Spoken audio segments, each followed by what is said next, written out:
Okay, guys, we're going to hit the reset button. We had a technical difficulty here. I have nobody to blame but myself. I was moving some things around here, and I caused a wire to trigger a mute function on my board. So you know what? Let's just redo the intro. How about that? Isn't that fun? And I think we can edit this in post and erase the first couple of minutes here. So we should be back here. I apologize for that, guys. That's on me. I forgot that when I unplug this wire and replug it in, it triggers a mute function. No worries. No worries. We're just going to reset. We're going to reset everything now. How about that? So it's Tuesday, January 6th, 2026, the first January 6th of the Trump administration, if you will. And here's what's coming up for the second time, but for you to hear this time on the Owen Report today.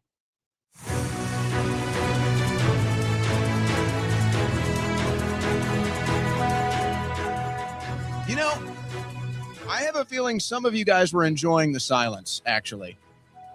I have a feeling some of you guys were like, good, I don't want to hear him talking anyway. Is that true? Is that true? And see, and you guys sit here and you say, read the chat, but half of you feed disinformation into the chat. You can't be trusted. Let's see. All right, guys. Sorry for that. Here we go. I have nobody to blame but myself, unlike other people out there that will try to blame everybody else around them. No, I take full responsibility for that. Yes, somebody was censoring me. All right, guys, let me just, since I already did this. Dan Bongino, he declares war on the deep state. Oh, I'm sorry. No, the headline reads, Dan Bongino declares war on black pillars, grifters, trying to hijack MAGA. I'm going to tell you what this means as far as where MAGA is at, where the administration is at, and even maybe where Dan Bongino is at personally. But this really is a major indicator. First, Dan's exit was a major indicator. And now everything that's happened in the aftermath is a major indicator of what? I will tell you. But he's doubled down. He's tripled down. Now he's getting into it with Matt Gaetz. And then you've got the defenders out there. We're going to break all of that down today. We've got President Trump. Now he's expressing concern. Trump is expressing concern over the midterms. And as I've been saying, if it's ever been the walls closing in, maybe this is it. And I think Trump maybe has mismeasured something, or he's been given bad intel on something. But he's expressing concerns about the midterms now. And maybe that's why he's pedal to the metal, because he figures in a year he's going to lose a lot of power. And so he's doing everything he can right now. Maybe that explains why the pedal is to the metal right now.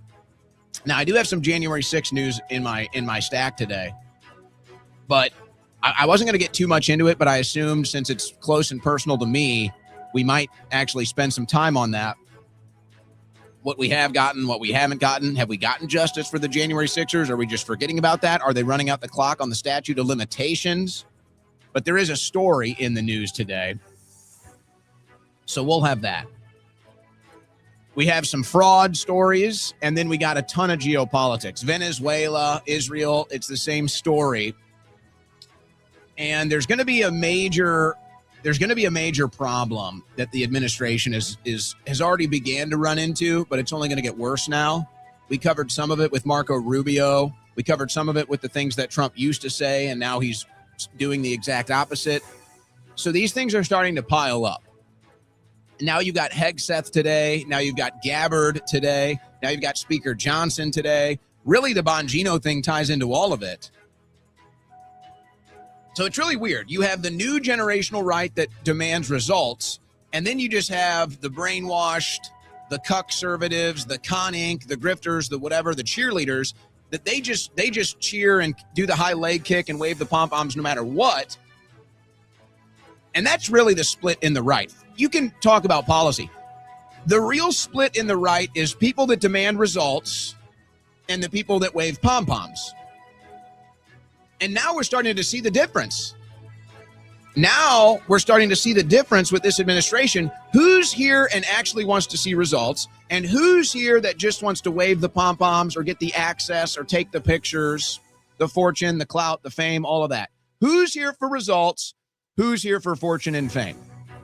Throw the policies out. That seems to be what it's all about. But a lot of geopolitical news. There's developments in Venezuela today. There's developments in Israel today. There's developments in Iran today.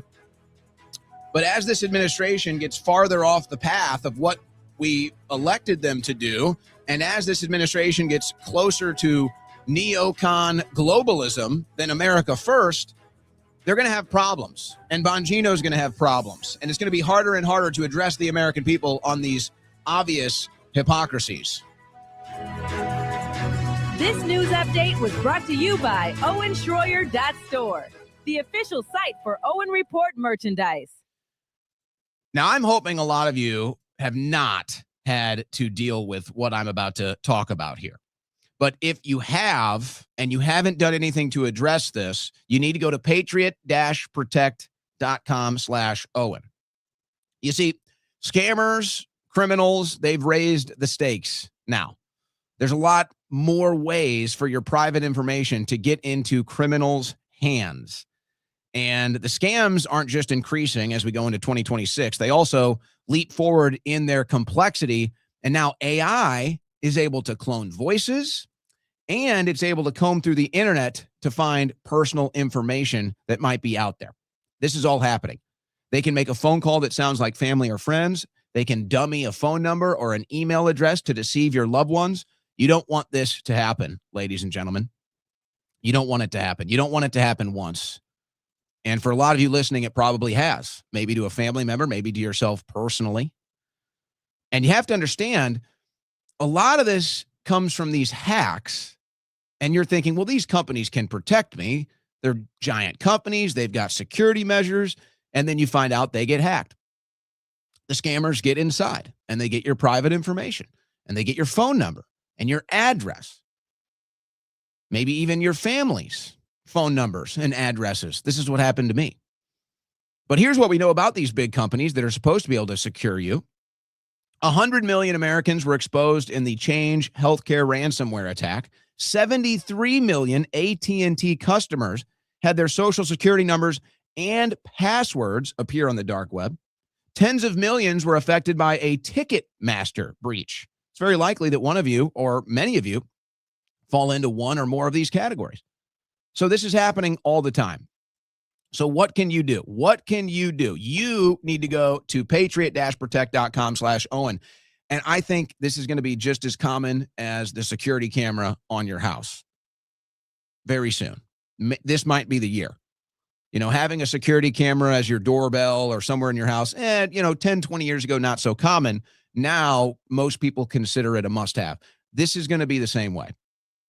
This is going to be the same way. I'm just hoping that you do something before you become a victim. So Patriot Protect removes your personal data from the internet, wiping it from Google and every major website where scammers, cyber criminals, and stalkers search for their targets. You never agreed to share this information, so now you need to take it back. Patriot Protect finds and deletes your personal information from 240 plus people search engines and data brokers, the exact sites criminals use to case people before they strike. Folks, it's true.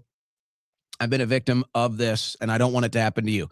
So Patriot Protect can eliminate your profiles, and once your profiles are eliminated, their search and destroy protocol runs continuously to make sure this information doesn't prop up again. So ladies and gentlemen, go to patriot-protect.com/Owen, and right now you can get 15% off your yearly subscription. Get protection for the year. 15% off with coupon code Owen at checkout. That's coupon code Owen at checkout. Patriot-protect.com/Owen. Protect your private information on the internet before somebody else gets it.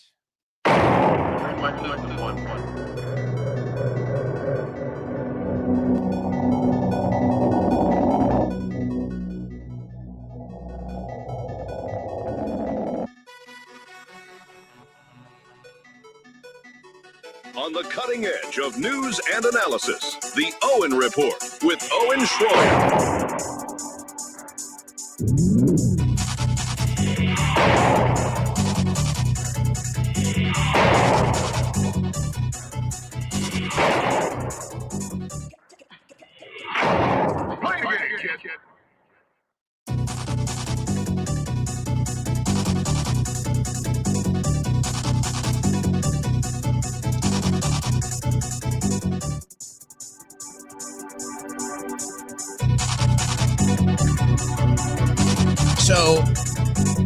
There's a headline.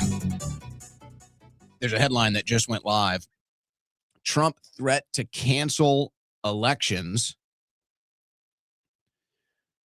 Now, I would normally see this. Trump in bizarre cancel elections rant as he warns I will be impeached. Now, I do have that clip.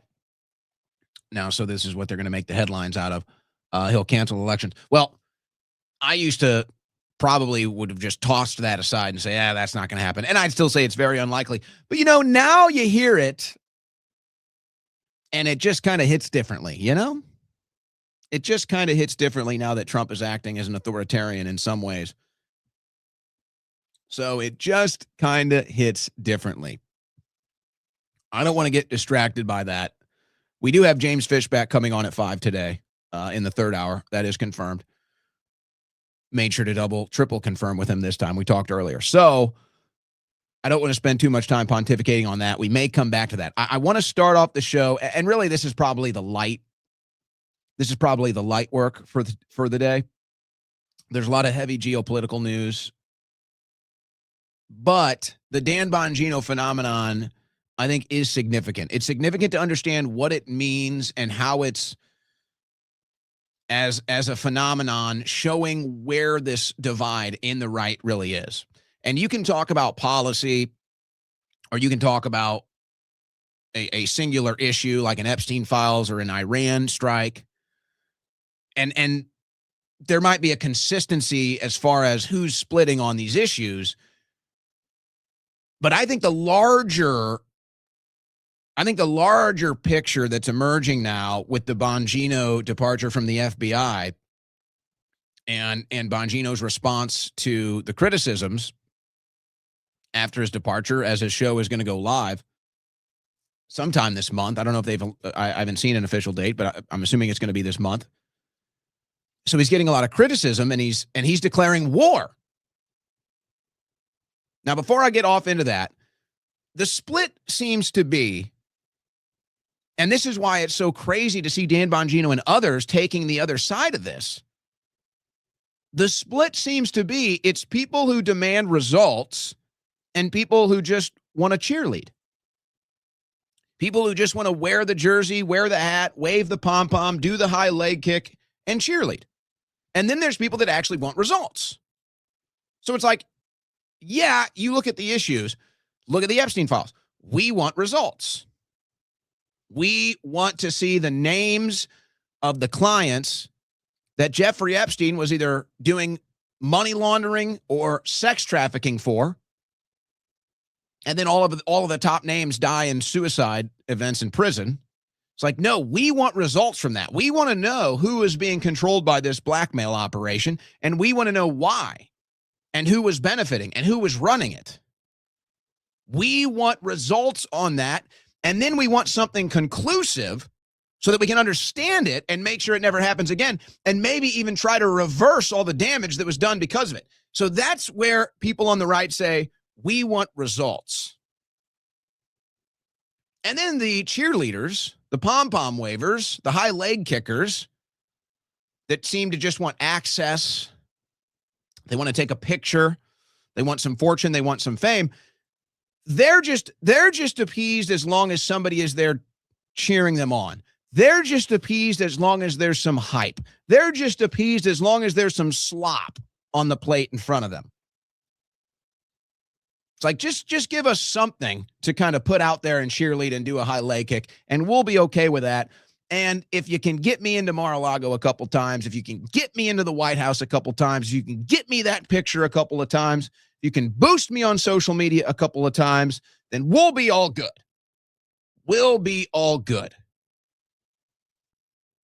And so Dan Bongino is getting a little bit of he's getting a little taste of what we've been dealing with here for the last year. And, just if you follow me, you see, and a lot of people are pointing this out to me now. They say, well, why do you get so much hate? How do you deal with all of this hate? And I just say, I've been dealing with it for more than 10 years, so I don't really care. I'm here to do a job. I'm here to report the news 3 hours a day. That's what I do.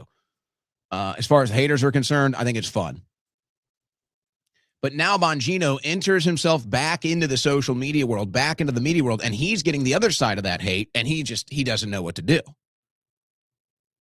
He doesn't understand it. Because some of us want results. Some of us are not happy doing the high leg kick. Some of us are not happy eating the slop. Now, the reason why somebody like me gets so much hate is because I raise the standard. I raise the standard for independent media. I raise the standard for logical thinking in politics and policy. I hold a magnifying glass to anybody, and I call out hypocrites no matter what side of the aisle they're on. So that's why people hate me. That's why people come after me, because if Owen Schroyer is here, who went to prison for January 6th, fought like hell for Trump and the MAGA movement for 10 years, suffered immensely because of it, if I can come out here and say these things, it makes them look bad. Why aren't they willing to say it? Why aren't they willing to see it? Now they look bad. Now they look like establishment hacks. Now they look like propaganda agents. That's why I get the hate. It's like somebody that keeps getting A's in class, and so the curve doesn't help the people getting C's and D's. Now, I'm not saying I'm the only one like that. I'm just using myself as an example. There are obviously others out there that are getting much more hate than me. So here comes Bongino back into the media. And we've been asking this question. How does he go back to his show? How does he go back to his show, specifically with no deep state arrests? Now, we can give credit where credit is due here, right out of the gates.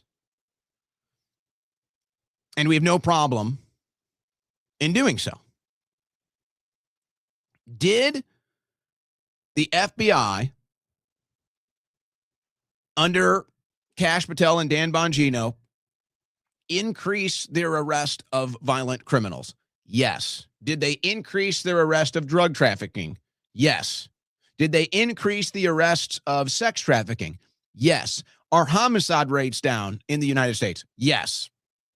And for these things, we give them credit and we say a job well done. We say a job well done. But let's be perfectly clear. The expectations were much bigger than that. And quite frankly, and this isn't to be a cynic, it's just true, that's your job anyway. That should be the standard at the FBI. So just because the FBI has been such a miserable failure for years, and you guys actually came in and did the work that's supposed to be done, hey, we say good job, but that's your job. That's what you're supposed to do. You don't need an extra special pat on the back. You don't need an extra special cookie with a candle for you to blow out and hear how great you are. That's your job, and you did a good job at it. The expectations were much bigger than that, and I thought we were all on the same page. That's the big disconnect. I thought we were all on the same page because Dan Bongino talked about the Epstein list being important.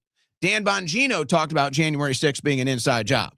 Dan Bongino talked about the January 6th pipe bomber being an inside job. Dan Bongino talked about all the treason that happened when they illegally spied on Donald Trump. And I can go on and on and on. And same with Kash Patel. And now they run the FBI, the most powerful investigative bureaucracy in the country, and they don't deliver on any of those key issues. And they just want to fall back on, hey, but we did our normal job. Good job. You did your normal job. I thought the expectations were higher, not even just from us, but from you guys too. And if you guys were on our side of the aisle, if you were sitting on this side of the camera, you'd be saying the same things that we were. But now you're in the administration. And now all of a sudden the expectations have changed. Dan Bongino declares war on black pillars and grifters trying to hijack MAGA. Well, let's see if Bongino decides to name any names. Let's just see if Dan Bongino wants to name any names when he does this. But what does this even mean? Is this a new thing? Why, Dan Bongino, did Dan Bongino make a career out of going after black pillars and grifters? Is that who Dan Bongino is? Did Dan Bongino make a career? Was the thrust of Dan Bongino's show Republican Party infighting and nitpicking and personality conflicts? Is that Dan Bongino? Is that the Dan Bongino show? Is that why people tuned in to hear Dan Bongino? So he could go after other people in the media? No. No, people tuned into Dan Bongino because he was informed, informative, and well-researched on the most important issues as far as exposing and dealing with government corruption at the highest levels. But so how does Dan Bongino go back to his show now? Well, I guess this is it. So Dan Bongino's not going back to his show with the scalp of a deep stater. Dan Bongino's not going back to his show so that he can go take his book about Russiagate and spying on Donald Trump and say, here it is, we did it, we got the bad guys. He can't do that. That's just a fact. He can't do that. Now, whether he wants to explain why or not, my guess is no. And there'll probably be an excuse of an NDA. Well, Dan, you could become a whistleblower. Dan, you used to support FBI whistleblowers. Remember that? So you could become an FBI whistleblower and explain why we're not going to get any Epstein lists. Explain why there's all this weirdness with the footage from his prison cell. Why nobody's getting arrested for Spygate, Russiagate. You could become a whistleblower, Dan, or you can, or what are you going to say? That you were wrong about all that stuff? There is no corruption? Or are you going to say it's so bad, there's so much corruption, I can't do anything about it, so I have to come back to my podcast and rant against other people in the media? Now, I would say this for Bongino, and I'm not going to be too hard on Bongino yet. Okay? I'm not going to be too hard on Bongino. I think this is totally fair right here. But now he's decided he's going to... Going back to his show, the big hype, the big promo is he's going to declare war on what? Other people in the media. Is this your new thing, Dan? Are you going to talk about the deep state? What are we going to talk about? Dan Bongino, for 8 years, rose to fame and prominence covering the deep state corruption. He becomes number 2 at the FBI. Does what about it? Has to go back to his show because he can't do anything about it and says, well, now I'm going after other people in the media. And I think this is only going to get worse for him, quite frankly, because, and he's reposting AI videos of himself, like looking like a super cop and all of this stuff, and it's just total cringe. Nobody's buying it. Now, if you got in there and had like 2 or 3 deep state arrests and started reposting AI slop, okay, then it might hit. If you got some arrests from Spygate, if you got some arrests from Russiagate, then you can post AI slop like this. But you didn't, Dan. You didn't get any deep state arrests. And so you're posting this stuff and people are saying, hey, why are you doing this? You can't repost AI slop unless you arrested somebody for Spygate or for Russiagate that you talked about for 8 years. But so he's all hype. He's leaving the FBI. He's excited to come back to his show. And, of course, he's being met with a lot of criticism. He's being met with a lot of what gives. Love you all, and thanks again, Flaming Elmo emoji. He actually posted that, by the way. He posted Flaming Elmo emoji. He didn't actually put the emoji up. He posted that in text. So I don't know what that's about. I think it's just really getting cringe here, is what it is. It's really getting cringe. And look, I won't go too hard on Bongino. I think my coverage has been fair here today. I could certainly go harder. And I will say part of my hesitation there is, and it's not like, oh, we should feel bad for Dan or, oh, poor Dan. No. Not that at all. Exact opposite. He's a big boy. He needs to be able to handle this. But at the same time, he's basically now been set up for failure. And unless he goes on air and explains why, then it's just, I just don't know. I don't know how he holds an audience. What is he going to talk about? Is he going to go on air and talk about how everything is great now? Is he going to go on air and talk about how we've drained the swamp, made the deep state arrest? Is he going to pretend like the things he just talked about for the last 8 years don't matter anymore and they're all taken care of and it's all great? Is it just going to be pro-Trump slop?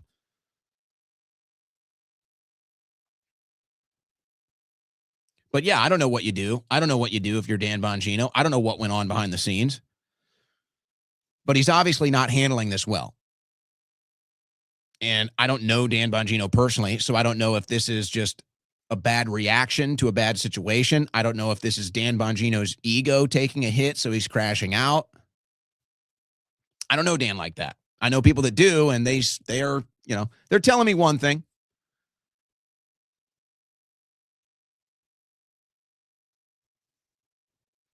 But so that's the big hype now. Dan Bongino, #1 show on Rumble, one of the biggest political podcasts, all about exposing deep state corruption and demanding we do something about it, becomes #2 at the FBI, and now has to go back to his show to what? Talk about deep state corruption and how we need to do something about it? That dog ain't going to hunt. That dog ain't going to hunt. And, if I knew Dan, and if my understanding of the situation is accurate, which I'd say it's pretty close, I'd tell Dan, I'd be like, look, Dan, you're going to have to put your ego aside, and you're going to have to put your loyalties aside, and you're going to have to go on air out of the gates, and you're going to have to explain soberly, humbly, and honestly why there are no deep state arrests. And whatever might be holding you back from that, whatever concerns, whatever cares you might have, you're just going to have to put them all aside. You're going to have to put them all aside. Because if you're not willing to go right back to your show and address that head on, it's only going to get worse. And you'll have the MAGA sloppers out there. You're always going to have the MAGA sloppers. You're always going to have the MAGA sheeple. But that's not where you want to go. You're an anti-establishment guy. You don't want to go into that world, Dan. You never come out of it. But we'll see what he does. But I would say all signs indicate right now that he's going to go after people in the media. That's going to be the new Bongino show, at least out of the gates. He's going to go after black pillars. Okay, well, what's a black pillar? Somebody that's upset because we didn't get the Epstein files? What's a grifter? Somebody that's against the Trump foreign policy because we have domestic issues we need to take care of first? What are you even talking about? Who are you aiming this at? What is the purpose? Now, here's what I see from the larger picture with the split on the right wing. And I'm going to go to this Bongino support page, Bongino support post here in a second. You've got two things happening that are splitting MAGA, the right wing, Republican voters, Trump voters, however you want to classify it. There's two things. And the one thing is obviously policy. And it's a pretty consistent pattern on policy. Do you support the Iran strikes? Do you support the capture of Maduro? Do you support more foreign policy? Do you support this continued support of Israel? These are the policy things that it's like, okay. But I think the general attitude now that's exposed with this split now with Bongino coming back and some people with the warm reception and others with the cold reception, you have people on the right that expect and demand results. And then you have people on the right that really don't care. They're not results oriented. As long as you give them some slop, as long as the Republicans win, as long as they have something to wave the pom-pom over, do the high leg kick over, and, maybe get some access to Mar-a-Lago or the White House or something like that, then they'll be fine. They'll be fine. They just want to be a part of the show. They just want to feel like they're a part of something. They just want to feel special. They just want to post on social media. They just want to be able to brag to their friends or family, So they really don't care about results. So they're okay with this. They can results or not, they don't care as long as Trump is in there and they have some slop to chew on and they have some pom-poms to wave and, at least, something to put out there for their people, then they're happy. So these are the two things that split. Now I go to this post on social media because to me, it just shows the mindset and it shows, I don't want to say like mental health, but I do, as somebody that is a psychology graduate, I do think I can't help but look at the human psychology element of this. There is an element of denial here that is causing people, I think, to go crazy. And I've explained the different factors that go into this. There's the factors of you want to deny that you could possibly be betrayed. You just can't believe it. Nobody would betray me like this. You have the just relentless true believer and hope-filled person that no matter what, no, it's going to go my way. But I also think you have these people that have built a brand off of supporting Trump. They've built a persona off of supporting Trump, and they're so afraid to lose that. They don't know. That's all they've known. That's all they've done. They've built an entire online persona, online brand off of support for Trump. They don't know anything else. And that's why they started to attack me when I started to question some things that were happening with this administration, and they started to attack me because they don't understand. I didn't build my brand off of supporting Trump. I didn't build myself. I didn't build my show. I didn't get into broadcasting, all this stuff. I didn't do that in support of Trump. I'm not built off of supporting Trump. I'm built off telling the truth. I'm built off telling it like it is. I'm built off taking news, current events, analysis, and making it as understandable as possible for my listening audience. But they can't understand that. They're just in the Trump brand, persona brand, and that's all they know. So they don't know anything outside of that, and they're scared of anything outside of that. So they have this denial. No, I can't be wrong. No, Trump can't be wrong. When really subconsciously they know something isn't right. I don't think these are bad people. I think they're suffering from some sort of a psychological distress-based response, which is denial. So here it is, and we'll go into the replies here. And you can, because it's very easy to tell who's stable-minded and who's not. So this is Gina Milan. I don't know too much about her. I think I may follow her or used to follow her. Unapologetic, resilient, Trump 2024. I actually think she's some sort of a model that came out in support of Trump and got popular on social media some time ago. She says, why are people attacking Bongino right now? He walked away from his podcast, millions in income, blah, blah, blah. And then he delivered and he did his job, never sold out, blah, blah, blah. Okay. So whatever, she's standing up for Bongino. Real patriots stand with Bongino. Full stop. If you're piling on, get the hell out of the movement. We don't have time for your bullshit. Okay, well, see, and again, what movement? What is the movement? What movement? And this is how I prove that, these people are like, oh no, this is America first. This is what I voted for. No, let me explain something.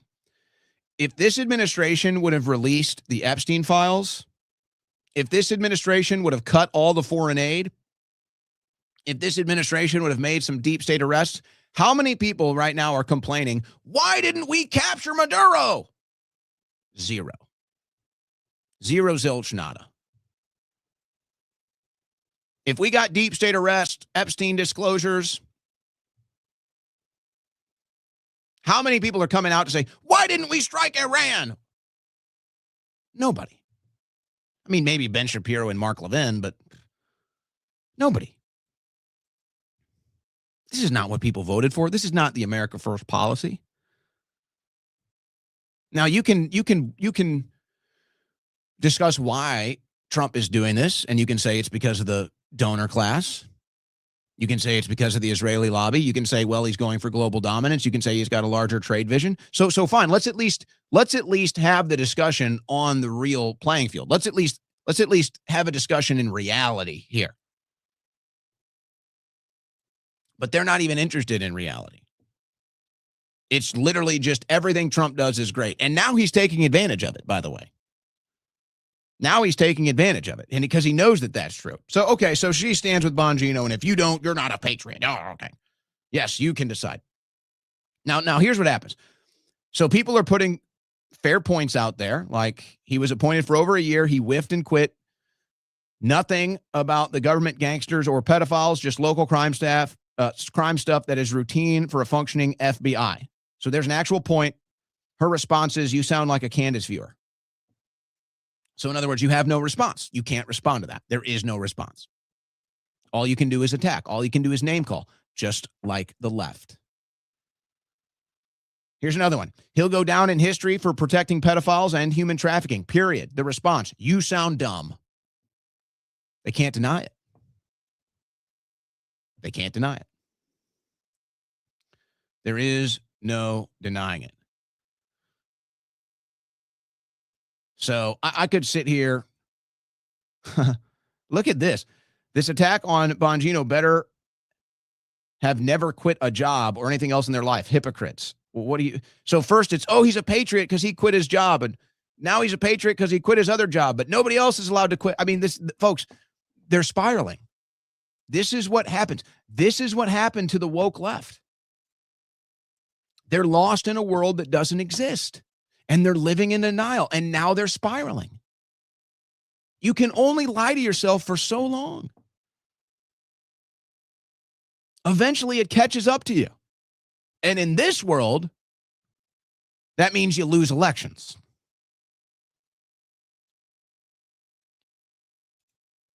Now, I want to jump to the Trump stuff here before we close the first hour. But in closing, so Bongino goes from declaring war on the deep state,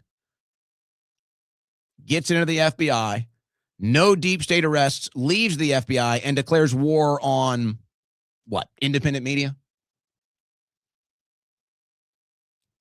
So again, I say this, I don't know Dan personally. I have nothing against Dan.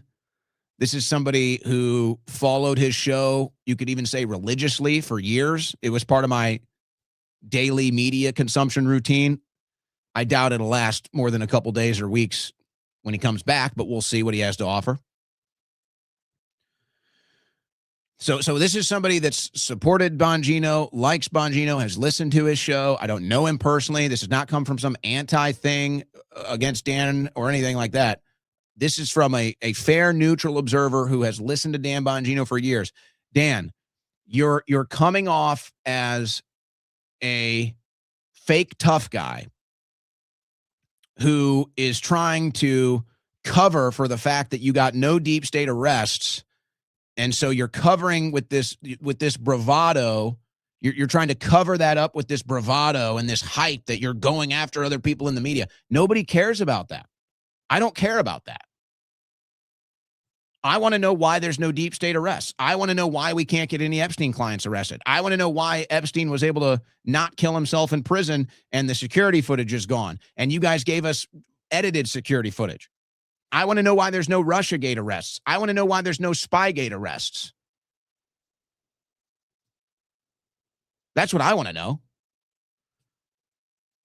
But if you're going to come back on air with this bravado as a cover for lack of results in those categories, and you're just going to go after the independent media, then you have nothing to offer. Your show no longer has anything to offer, Dan, and you can't be mad at the show consumer for feeling that way. Now, you'll be fine. I have no doubt you'll be fine. Rumble is doing great. I don't know if you had to sell your stake in Rumble or not, but Rumble's doing great. I'm sure your show will be fine. You got millions of dollars. You don't need any money.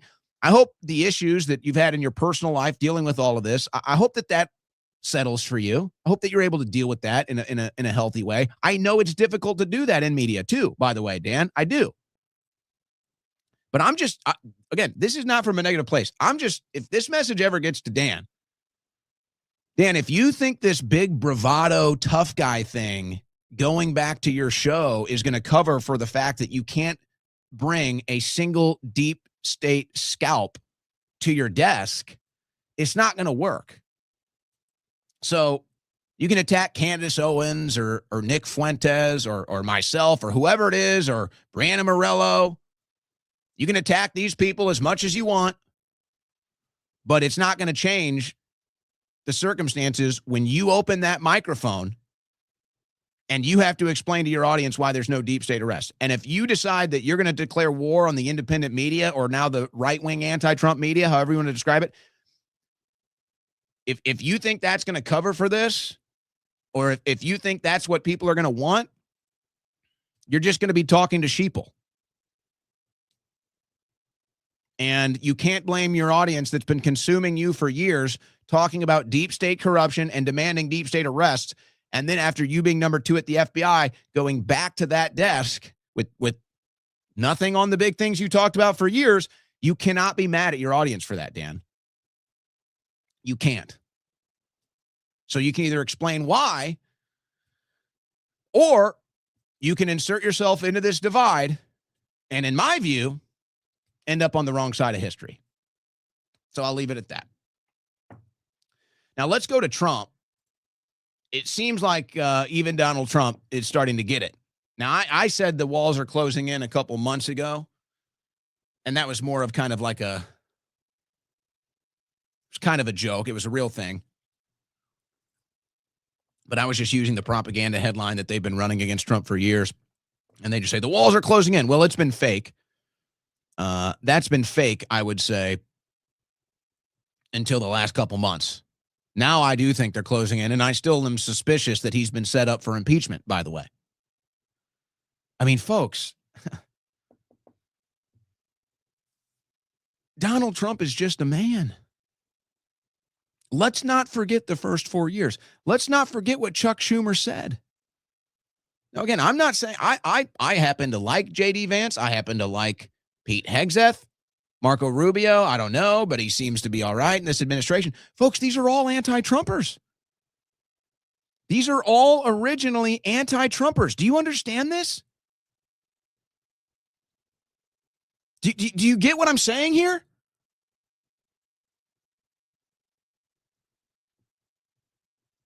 Can you really trust these people to make these decisions that now might get Trump impeached in a year from today or a year and a half, whatever it takes?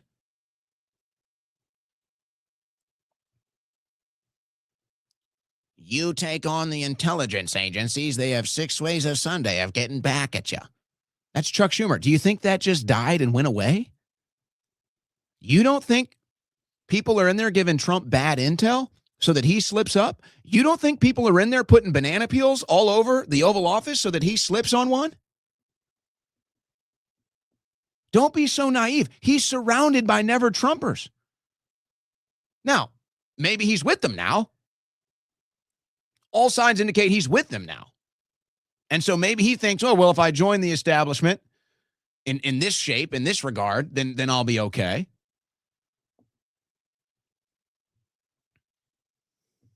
But now it seems like Trump is starting to realize maybe the panicans were right when he says stuff like this. So he just said that. He just said this in a recent speech talking about the midterms. But you got to win the midterms, because if we don't win the midterms, it's just going to be, I mean, they'll find a reason to impeach me. I'll get impeached. We don't impeach them. You know why? Because they're meaner than we are. We should have impeached Joe Biden for 100 different things. But now, this is such an important clip, folks. This is such an important clip. First of all, you can kind of see and hear the panic now. He realizes impeachment is imminent. Okay? So the panicans were right. All right? So the panicans were right. We told you this would happen. But then what is he saying? So he knows why this is happening. He knows why we're set to lose the midterms. It's because of the priorities of this administration.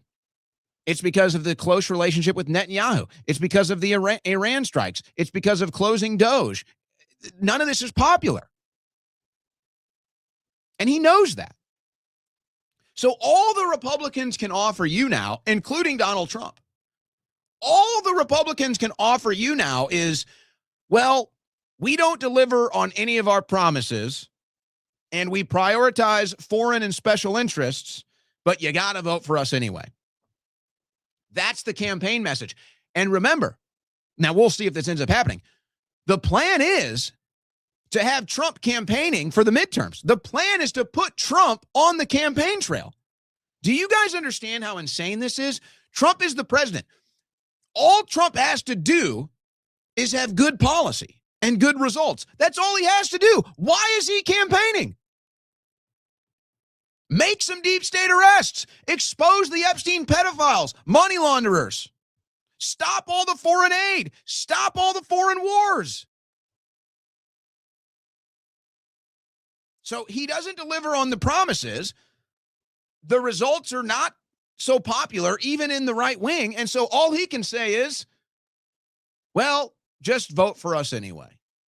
Yeah, you know what? You're upset because a lot of the things and the policies, but you know what? You got to vote for us anyway. So we don't do what we say we're going to do, and you guys don't like our policy, but vote for us anyway.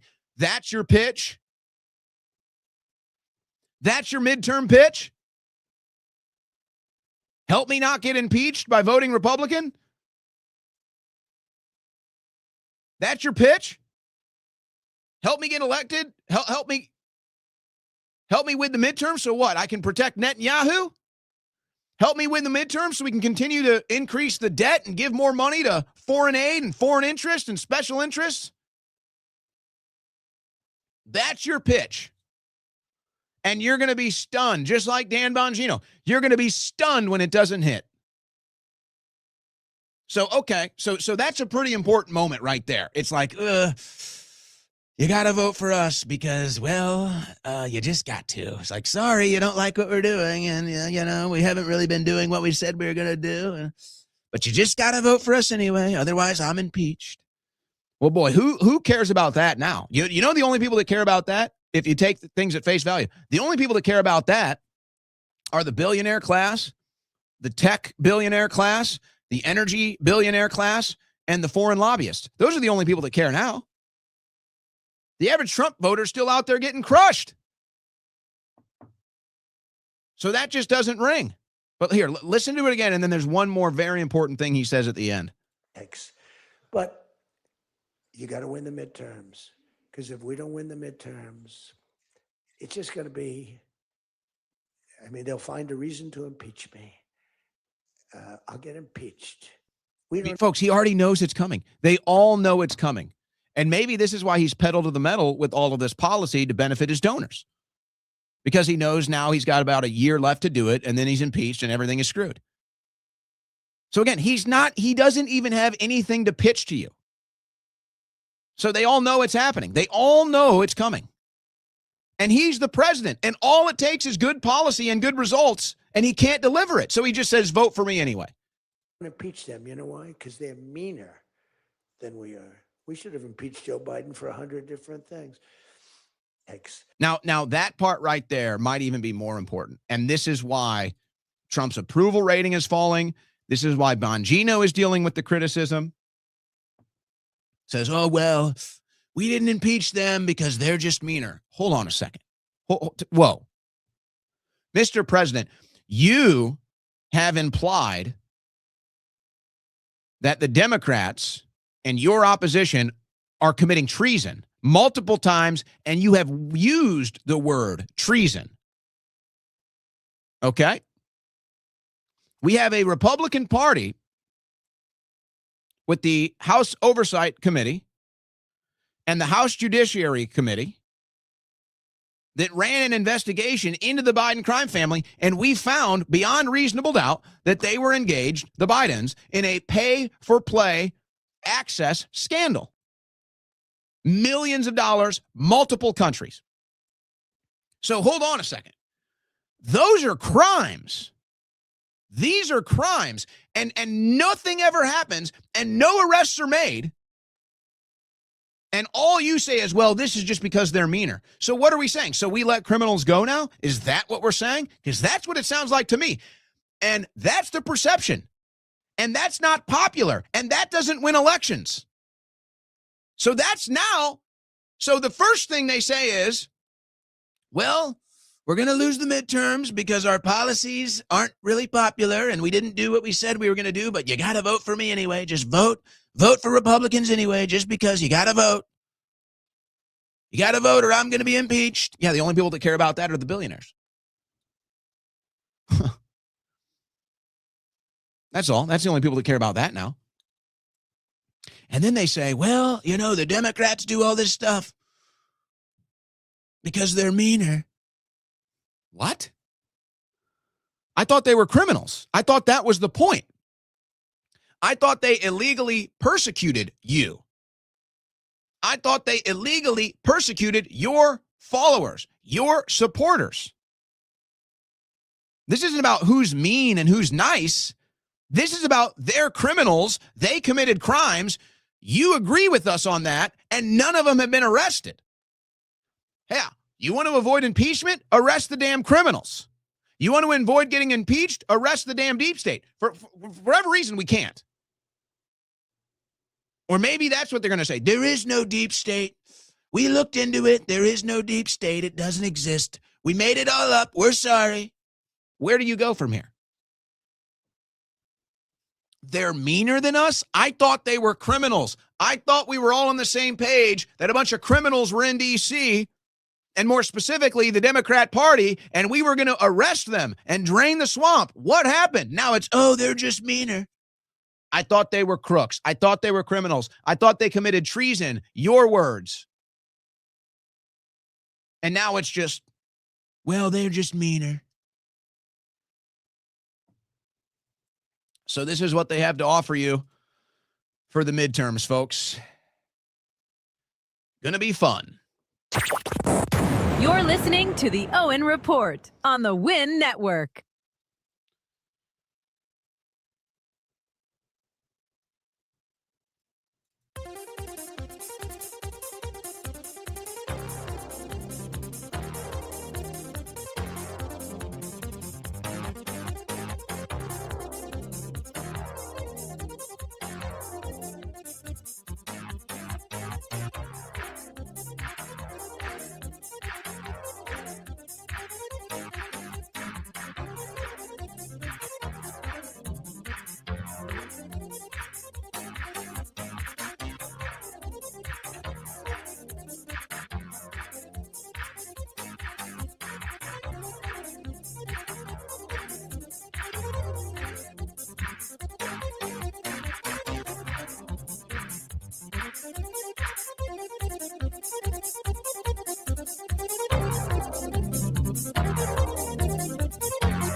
Navigating between the sane and insane, it's the Owen Report with Owen Schroyer.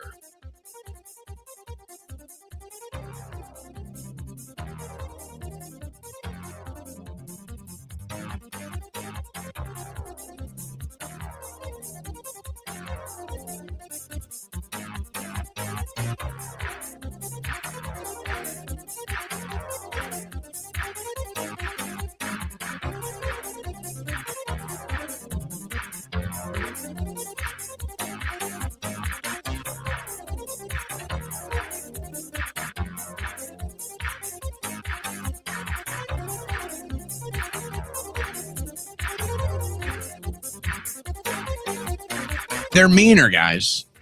They're meaner. So they're not criminals and crooks and treasonous traitors now. They're just meaner. I mean, that's funny. But you can see it in Trump, man. It's I think you can see it in all of them, quite frankly. You can see it in Rubio. You can see it in Bongino. You can see it in Trump. Folks, the swag just isn't there. They know. They know. It's not there. All right. I want to get to the geopolitics here. A lot of geopolitical developments. And I was concerned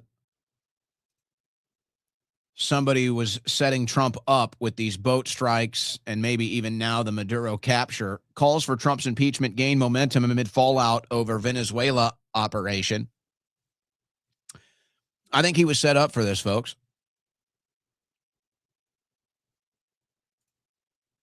I think he was set up. And they're probably going to nail him on it. And maybe he's now realizing it, but doesn't know what else to do. It's going to be an interesting year. Going to be an interesting year. That's for damn sure. Social media erupts. I got to tell you, I didn't see the eruption. Did you? By the way, yeah, because we saw the eruption for the Somali fraud in Minnesota. We saw that eruption. Where are the arrests? Where's Tim Walz? Where's Keith Ellison? Don't worry, Walz has 2 months before his hearing, so they'll all clean house before it's time. And some of these state legislatures, they'll be in there, I think, next week. So it'll all be a wash by then. But where? Oh, that was the big social media eruption. Where's the arrest? Where's Keith Ellison? Where's Tim Walz? Where's the deportations? On to the next one. Did you see the eruption here? Now, this does look like a story. Social media erupts. Didn't see that. But report over Capitol Police Officer Michael Byrd and wife running an unaccredited daycare. Now, what are the odds of that? How many people are running these daycare scams, by the way? You know, maybe I should just start running a daycare scam. They make the joke of it. Seems there's a lot of good money in it. I'll actually run a daycare. Imagine that. I'll actually run the daycare. How about that? I like this as an idea, guys. Maybe we can pull this off. I'll get some of the government funding. Oh, but wait, I'm an American. They cut it off for me now. Okay, I'll move to Israel. I'll convert. I'll get some of the funding. I'll start a daycare. And we'll actually have a daycare. And then I'll do the show from the daycare with the kiddos. It's a genius idea. Eventually, it'll pay for itself. What are the odds? Michael Byrd, the guy that shot Ashley Babbitt, and his wife had an unaccredited daycare. What are the odds of this? Reports have surfaced that U.S. Capitol Police Captain Michael Byrd and his wife, Kaleska, have been operating an unaccredited daycare center from the Maryland home since 2008. Records show U.S. Capitol Police Captain Michael Byrd, who fatally shot unarmed January 6th protester Ashley Babbitt without warning,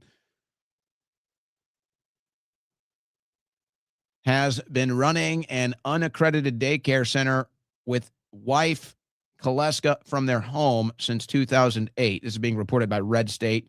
Paul Sperry reporting on it from a separate source here. This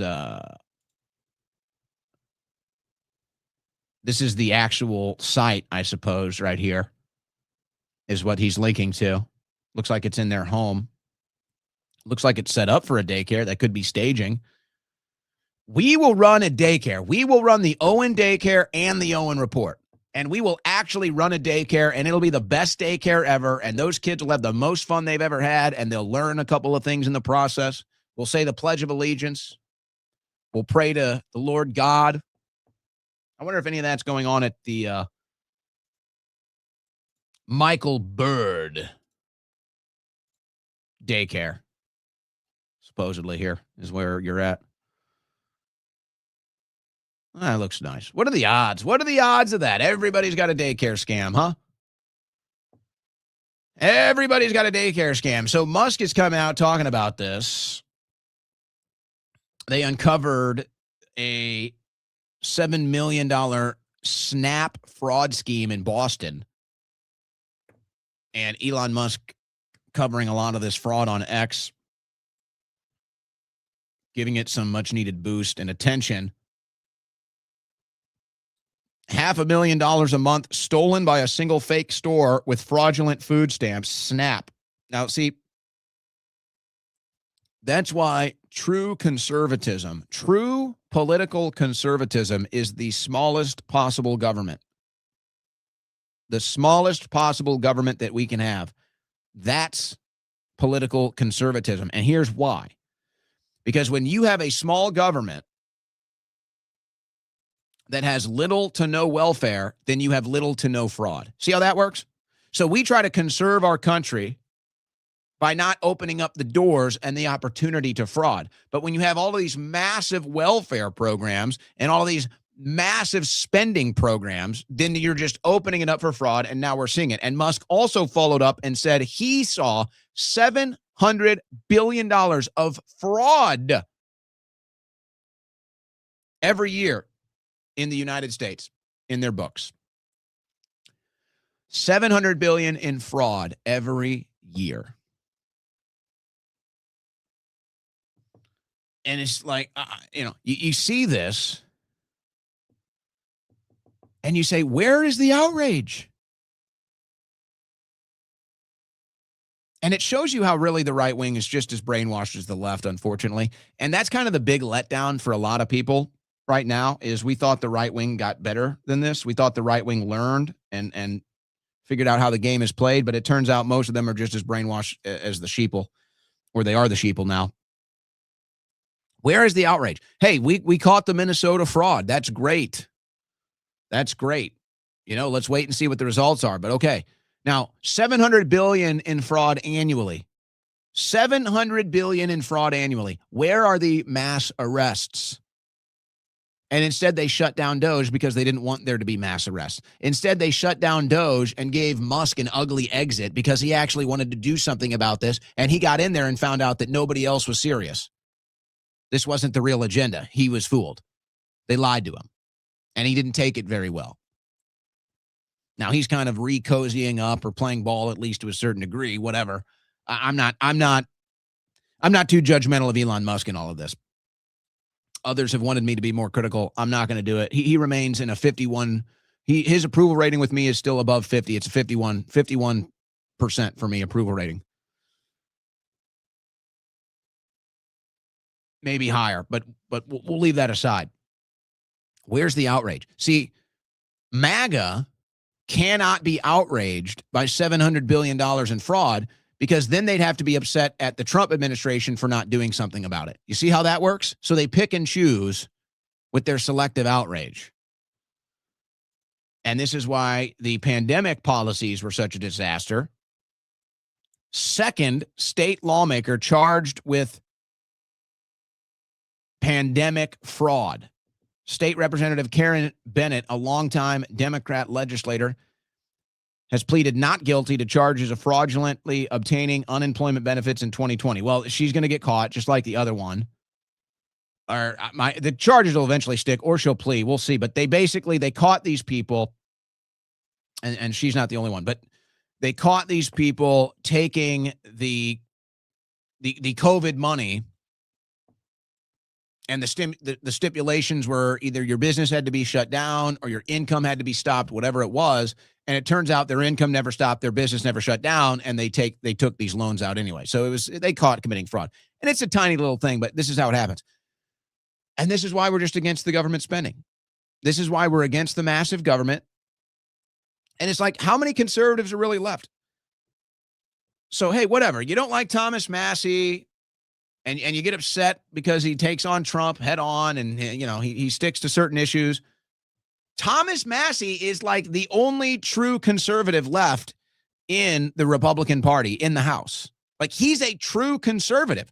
Don't call yourself a conservative if you disagree with Thomas Massey's policies. He's a real conservative.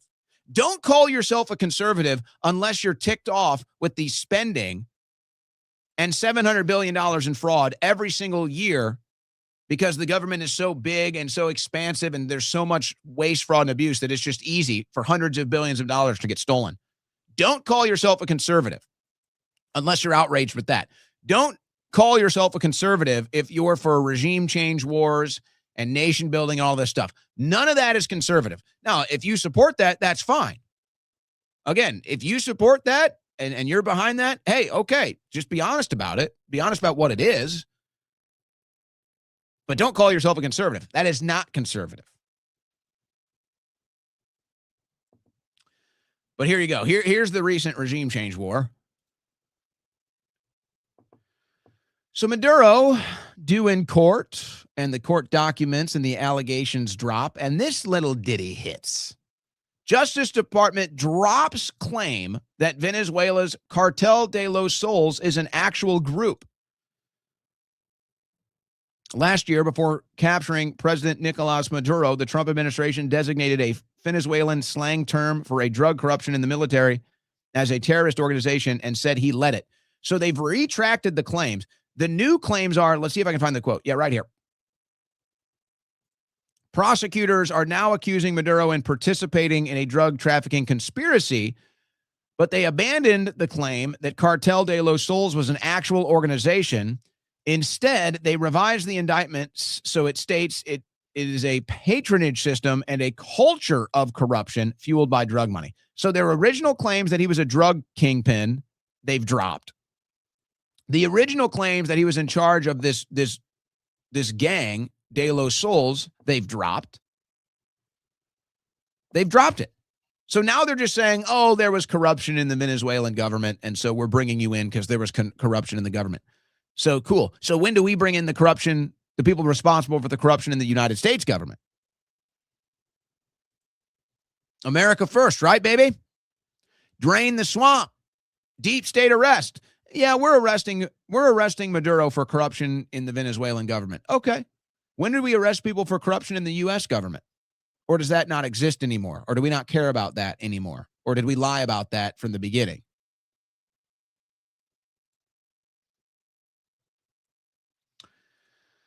So why did we go into Venezuela? Well, I think there's multiple factors. I think the oil, for sure. And I think Israel wanted Maduro out. I don't think there's any doubt about that. And these two things combined to the capture of Maduro. Israel expresses hope for resumption of Venezuela ties after Maduro's deposal. So Israel has been calling for the removal of Maduro for decades. We showed you that yesterday. We had documentaries going back to 2009, Israel demanding Maduro be removed from power. So this has been an Israeli agenda for a long time. So now Trump delivers it for them, just like everything else. And now Trump gets to give himself a little boost in the economy and in the trade war against China by seizing all of the assets of Venezuela that was cooperating with China. So Trump gets a little power play in his trade war with China, and Israel gets their agenda taken care of. They wanted Maduro out of power. Now, where do the American people sit in all of this? Well, you fund it. That's where. You're the slave that funds this entire operation. I hope you enjoy that role. Netanyahu says Israel supports strong U.S. action in Venezuela. Of course. Of course.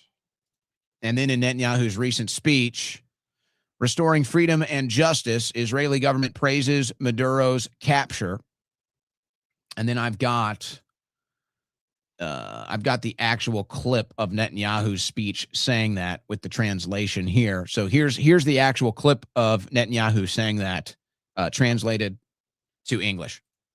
Regarding Venezuela, I want to express the government's full support for the U.S.'s firm decision and action to restore freedom and justice to that region. I must say, in Latin America, we're seeing a transformation as countries return to the American axis and, unsurprisingly, to ties with Israel. Oh, We welcome this. I'm sure you do. We commend President Trump's decision and salute the U.S. military for a perfect operation. Perfect operation for Israel. Way to go, guys. Way to go. Speaking of Netanyahu, he's got that corruption case. But over the weekend, when Maduro got captured, did you know the judge in that case died in a car accident? Yeah. The judge that was handling the Netanyahu corruption case died in a car accident right when the Maduro raid and capture was happening. Isn't that a coincidence?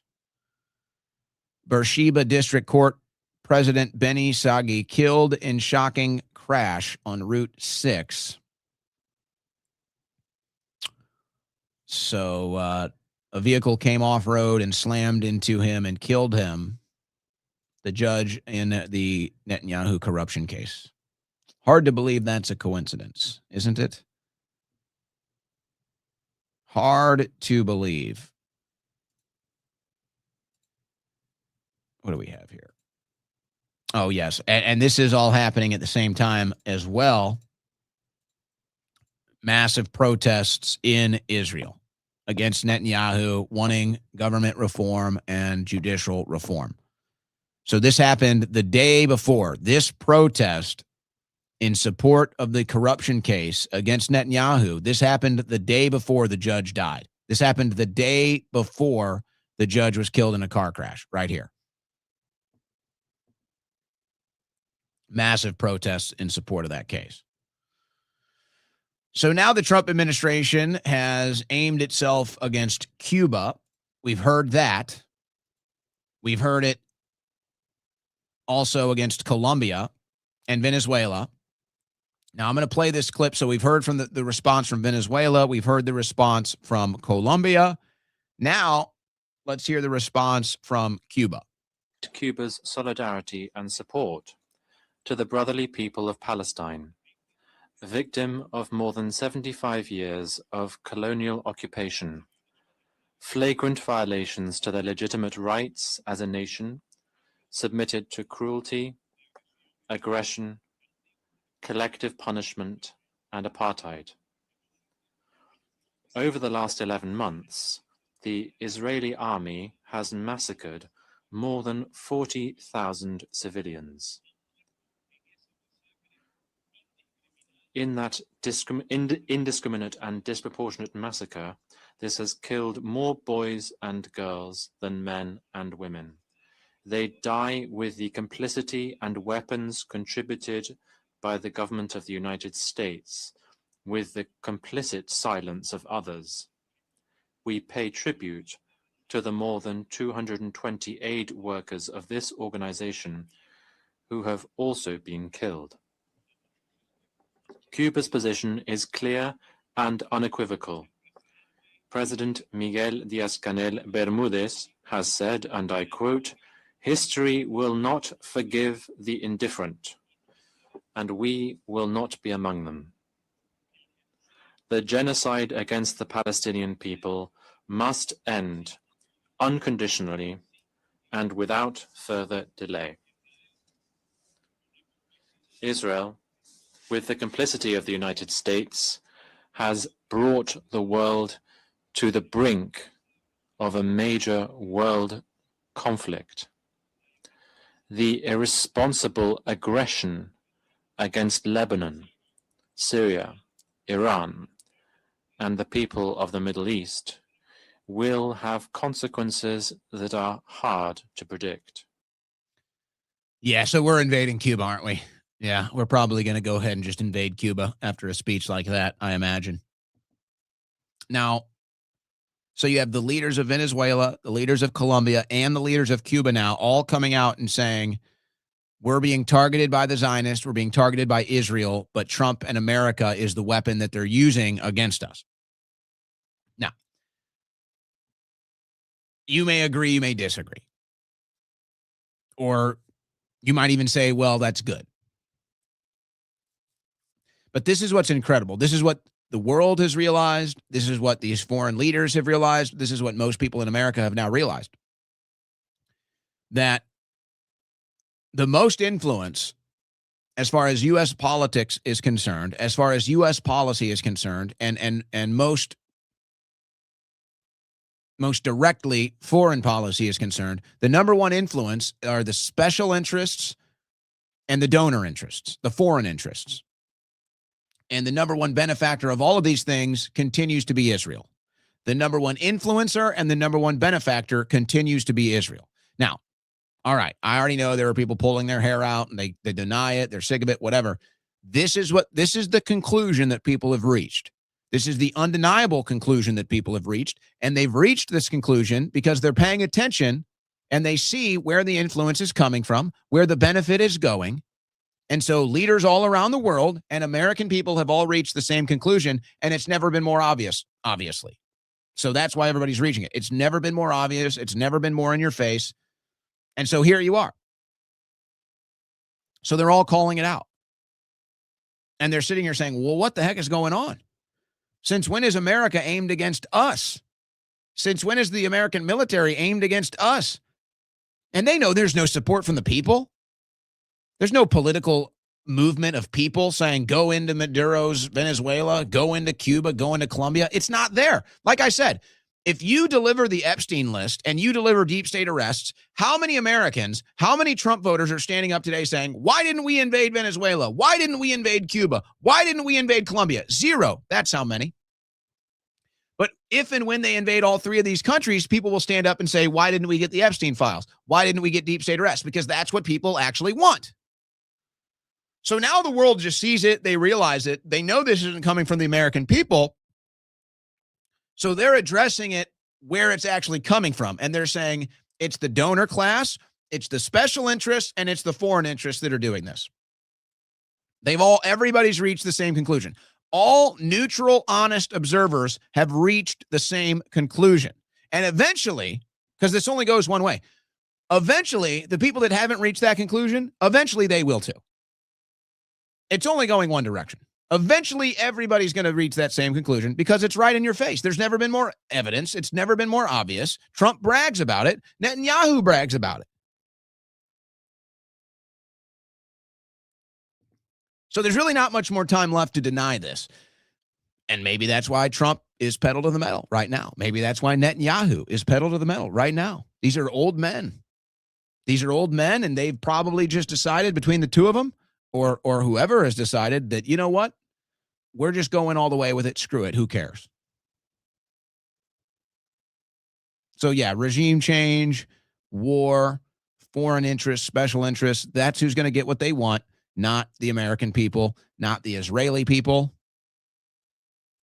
And I don't know, maybe the Venezuelan people get something out of this. Maybe the Iranian people get something out of this as far as if they don't want their current political leadership in there. But we're sick of our current political leadership too. That's the problem. And if you think that somehow the average citizen of America or Venezuela or Iran or any of these countries, probably Israel will be the only place they benefit. But if you think the average citizen of any of these other countries is going to benefit, you're kidding yourself. The special interests are going to benefit. The billionaires are going to benefit. That's who this is for. This isn't for you. That's just for them. And they all knew it was coming, by the way. We'll always watch the markets. Yeah, look at what happened to the Chevron stock right before it happened. Boom. They all knew it was coming. They all knew it was coming, folks. I'm telling you, this market is so rigged, folks. There's never been more insider trading happening right now. And I don't even know if you could call it insider trading because, quite frankly, anybody can do it. I don't have any inside sources. And I've never been in the market. I've never been in the stock market before. I just watch what the Trump administration is doing. And it's really easy to do well. I almost don't even like talking about it publicly. It's kind of disgusting that for 1 year into the stock market, I did ridiculous numbers. And I don't have a bunch of money to play with. Just the percentages are about as good as anybody you're going to see. And it's because it's all insider trading, folks. It's all of Trump's cronies. It's all of these oil companies, energy companies, quantum computing companies, and everything's going in that direction. So as long as you see who Trump and the administration is cutting deals with and who's coming to the White House and who's making deals and getting contracts, as long as you follow that stuff and you get ahead of it, you can make out huge in the stock market.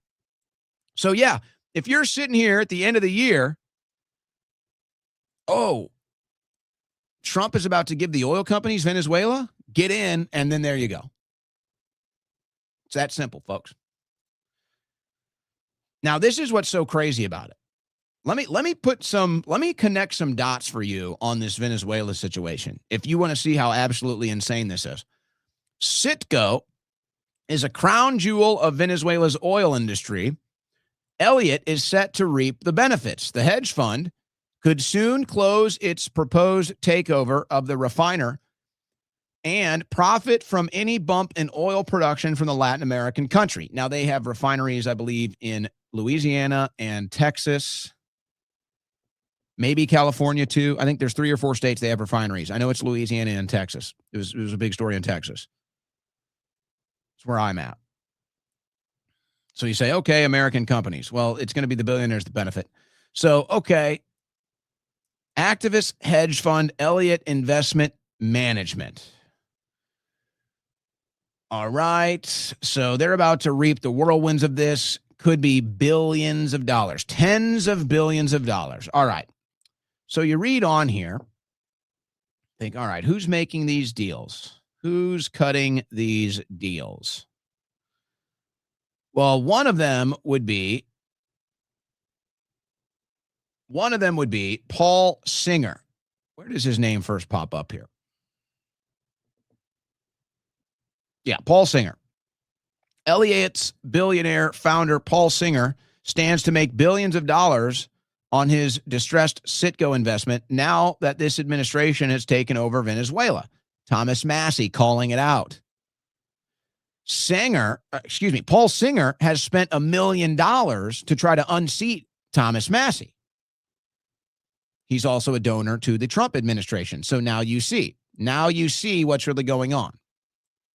Again, it's the donor class that runs Trump. Last year, Singer gave $1 million to MAGA Kentucky, a super PAC seeking to oust Massey. The investor donated $8 million to help get Trump reelected and contributed $1 million to Trump's inaugural campaign. So that's $10 million, $9 million for Trump, and $1 million against Massey. So it's all connected. So Singer goes after Massey, Trump goes after Massey, and the administration goes after the oil in Venezuela to benefit Singer. Okay. So you say there's just your normal political corruption. There's your normal pay for play. This is why they're not going after the Biden crime family, because they're doing it too. This is where it gets even crazier. Maybe you don't know too much about Paul Singer. So let's refresh your memory. This is from October 2017.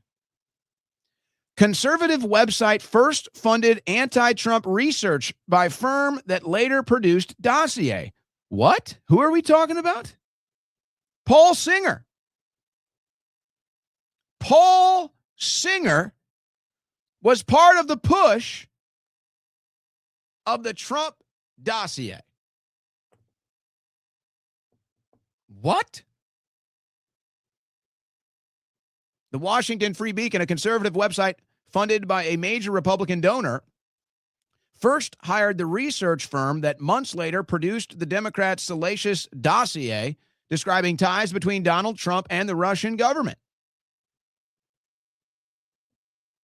The Free Beacon, funded in large by the New York hedge fund billionaire Paul Singer, hired the firm Fusion GPS in 2015 to unearth damaging information about several Republican presidential candidates, including Donald Trump.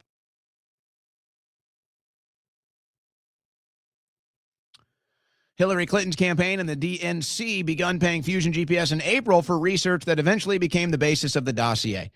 So it starts with Singer and the dossier, and it ends up with Singer and millions of dollars and then billions coming in via oil from the Trump administration.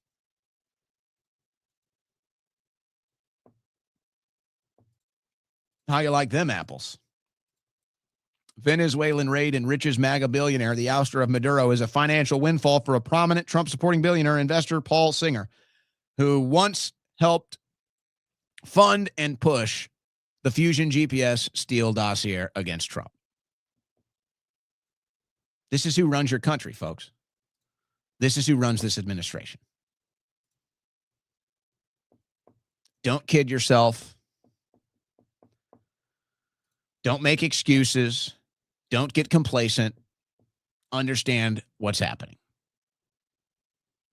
Now, things aren't so good in Venezuela. Go figure.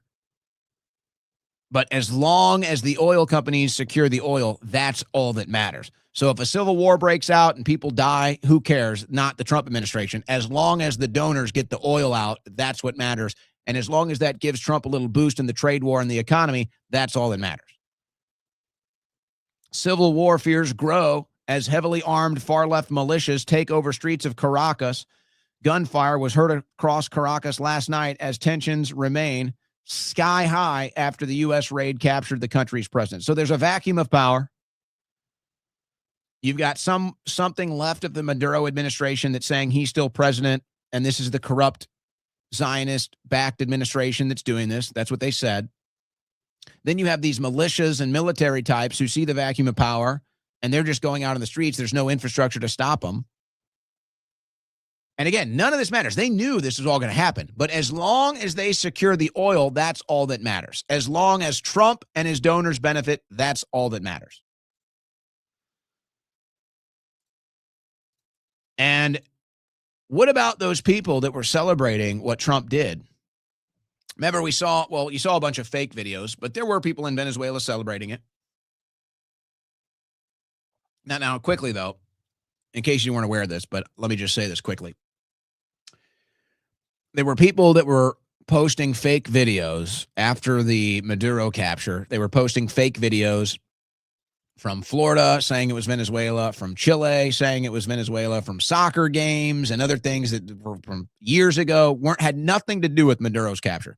People took videos that had nothing to do with Maduro's capture, shared them on social media, and said, look, people are celebrating. Look, it's great. Look, the people of Venezuela support what Trump did. That was 100% propaganda. So now they have to use propaganda to support Trump's actions and administration. You see where you're at yet?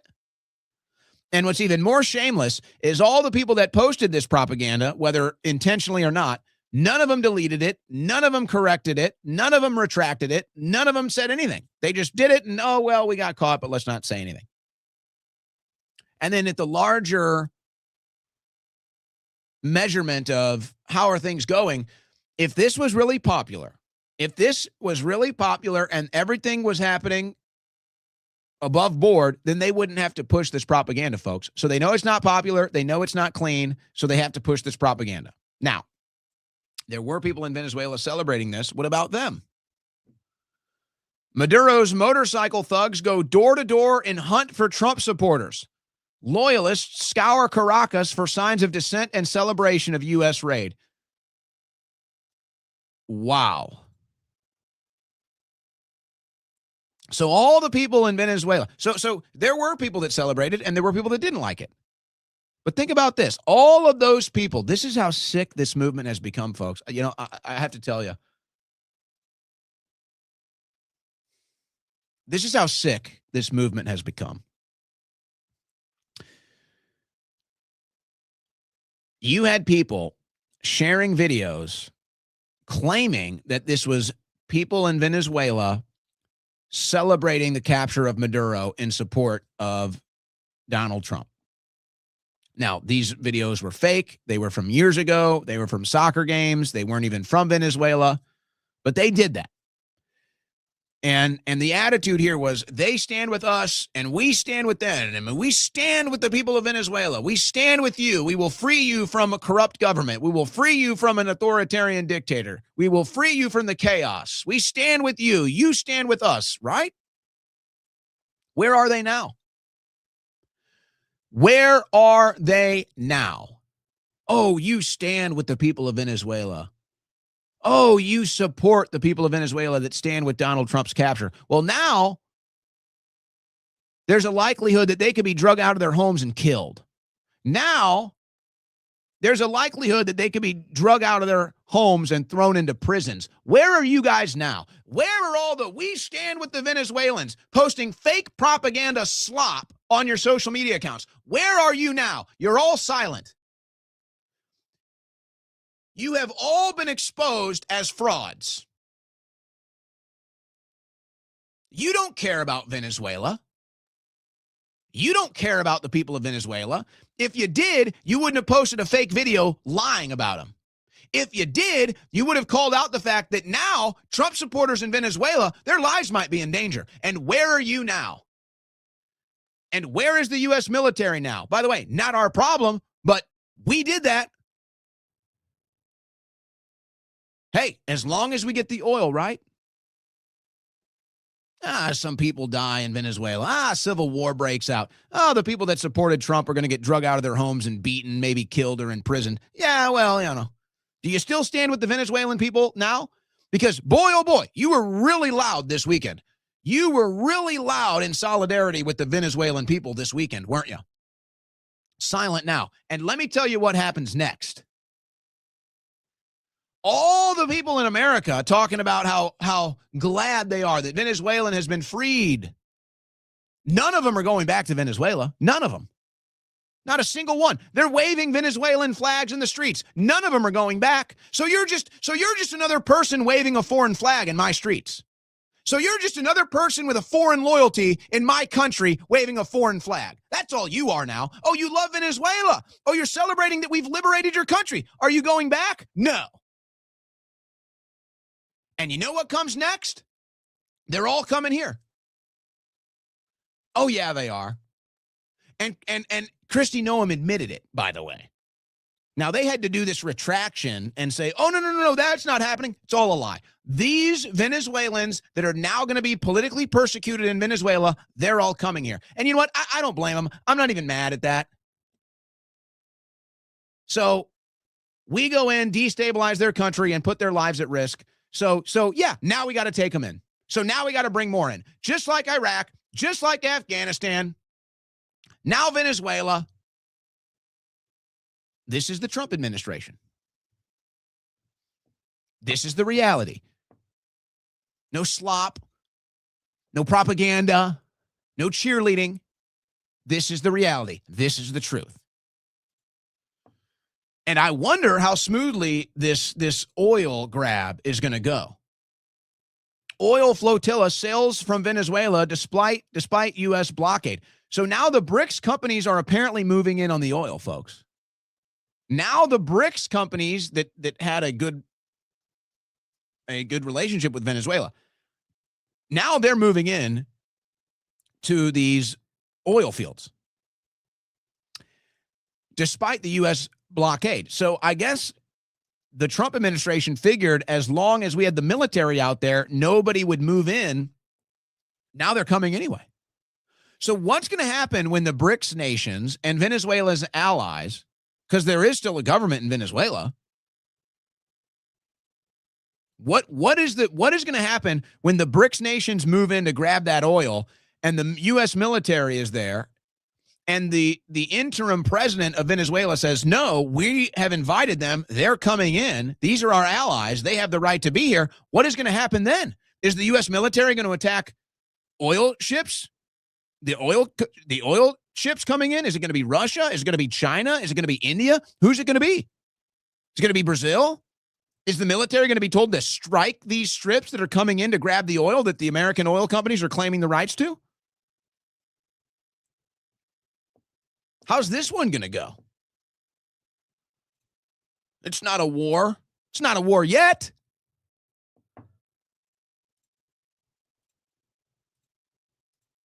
U.S. may intercept and seize oil tanker headed for Europe. Folks, they're going for full control. The U.S. may act to seize a Russian-flagged oil tanker heading across the Atlantic to Europe. 2 U.S. officials told the BBC that American forces plan to intercept the ship, which has historically carried Venezuelan crude oil and is thought to be between Scotland and Iceland. So this is, folks, this is the big pressure cooker now. And hey, you know what? All things aside, Trump put it all on the table.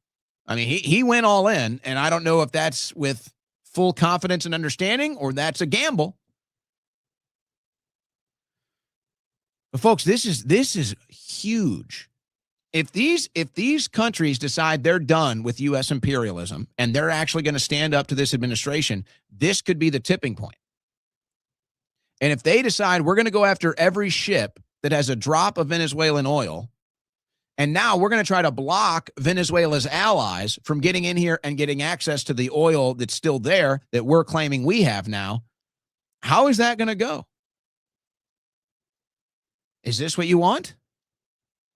Again, now, Trump could be making a gamble here, or he could already know what's going to happen and have all the pieces on the board where he needs them to avoid this, which he's usually good at that. I'll give him credit. He's usually good at that.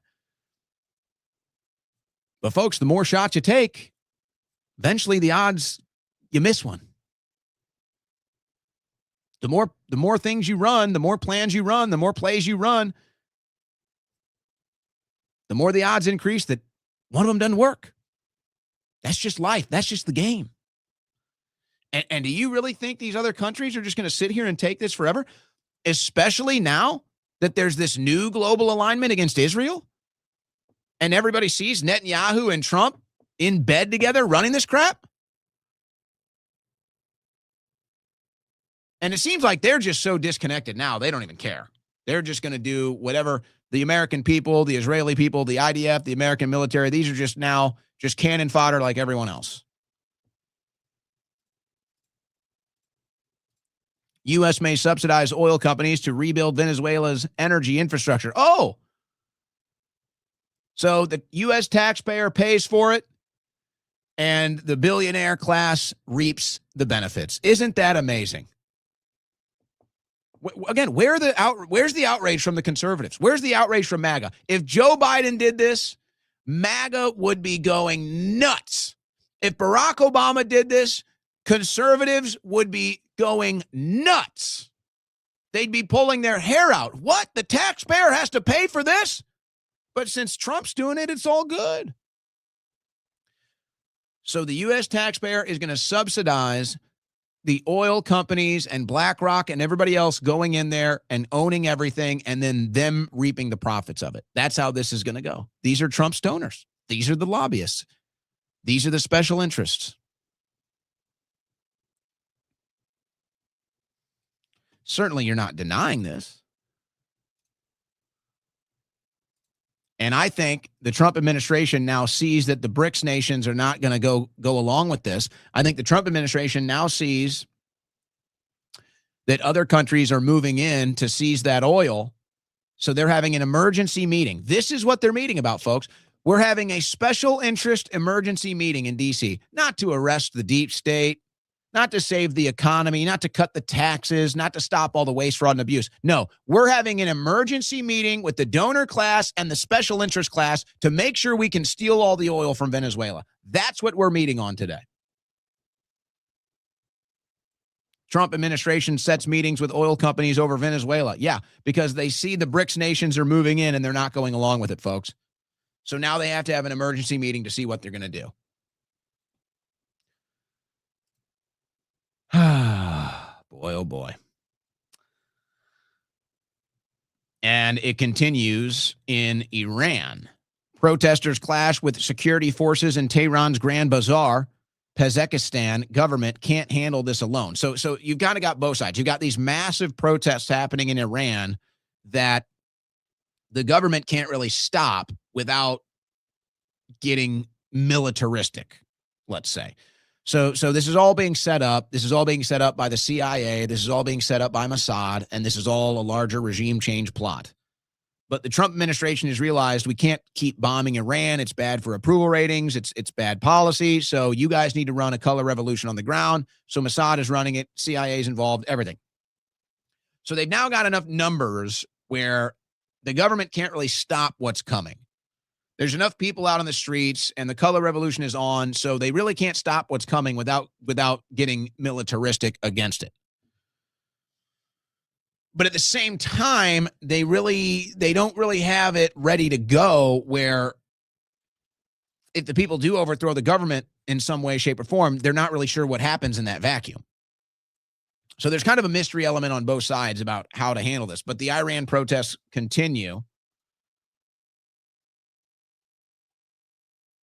Now, you're going to have a lot of this, folks, as the administration becomes more and more hypocritical. We're going to pull these clips.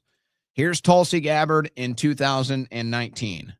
I jumped at the opportunity, booked a flight, got on a red eye, landed in New York City, and about an hour or two after I landed, went to Trump Tower to meet then President-elect Trump. First time I'd ever met him. And it was his first meeting of the day, went into his office. He was very kind. He was very welcoming. And I sat across his desk from him, and we had a conversation for about an hour about foreign policy.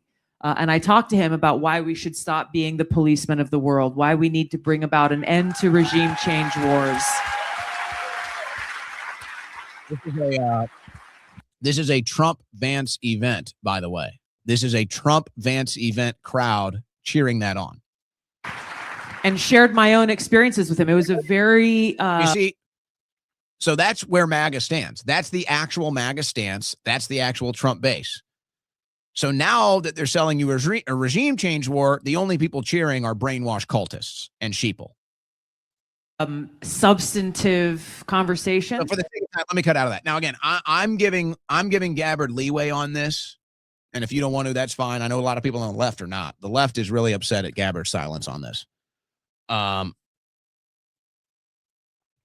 giving Gabbard leeway here. I think I understand what she's doing, and not to be redundant here, but I think she cut a deal with Trump for her endorsement, and then she gets a role. And I think she's just staying in that role to just keep an eye on things, take notes. Probably she has no weight in this administration, but she still has a presence. Trump can't get rid of her because it's part of the deal that they made, and Trump will honor that deal. So she's just there. But I think her silence is strategic. So I give her some leeway and some benefit of the doubt on that, while others are, let's say not so much in alignment with that leeway. Now, this is just hilarious. And I'm telling you, folks, this is only going to get more clownish from this administration as their hypocrisy and their double standard and their illogic and their reverse on policy continues to mount.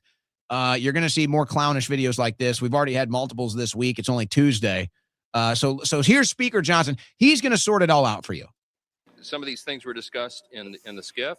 I want to say that the way that this is being described, I think, is accurate. This is not a regime change. This is a demand for change of behavior by a regime. Some of these things were discussed in the SCIF. I want to say that the way that this is being described, I think, is accurate. This is not a regime change. This is a demand for change of behavior by. This isn't a regime change. It's a change of regime or behavior. It's a good effort, Mike. I'll give you that. He gave it a good effort. It's a nice try. Now, here's Pete Hegseth talking about disobeying illegal military orders. Now, remember, they're going after Mark Kelly, and they're going after others right now. The Trump administration is going after these Democrats that said to disobey illegal orders. But that's strange because here's 60 seconds of Pete Hegseth basically saying to disobey illegal orders. You could not possibly kill the families of would-be terrorists, and they would not follow the order. And his answer, Donald Trump's answer on what if the generals won't listen to you when you say take out the families? Oh, they'll listen. That's really not the answer. No, I got some response from. And by the way, these are all the anti-Trump people, folks. This is from 2016. All of these people are anti-Trump. So you see, they're all pro-Trump now. They were all anti-Trump. So this is an anti-Trump segment saying that if Trump will give the military illegal orders and the military shouldn't follow those orders. But of course, now they're with Trump and they say you have to. So this is Hegseth. This is Kilmeade. This is an anti-Trump segment saying if he gives illegal orders, which is them trying to stop Trump from getting elected, saying he's going to give illegal orders to the military. And they're saying you don't have to obey those orders. So this is 2016 when they're all anti-Trump. On that, saying you're not just going to follow that order if it's unlawful. Go ahead and kill the families. Go ahead and torture. Go ahead and go further than waterboarding. What happens when people follow those orders or don't follow them?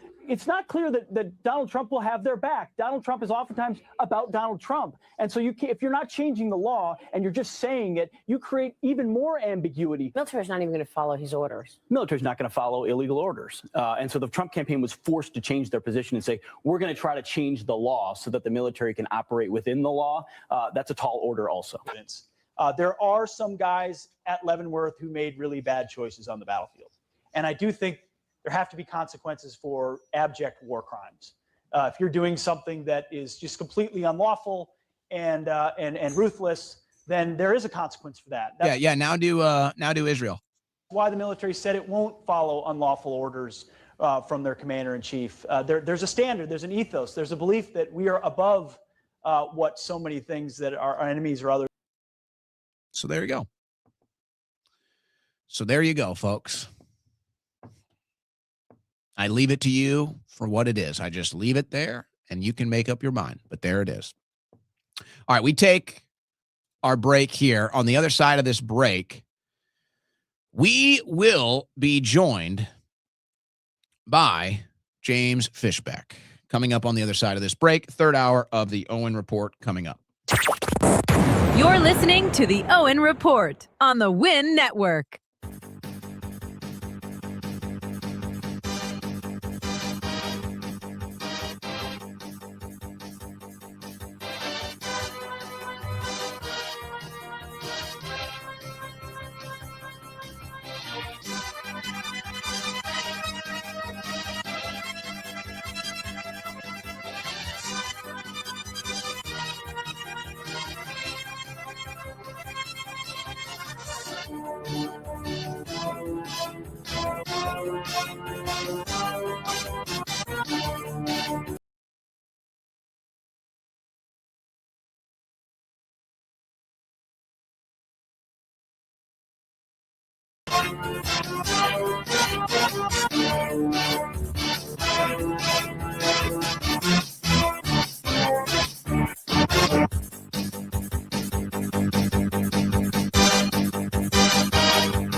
Ladies and gentlemen, your new home for political play-by-play, the Owen Report.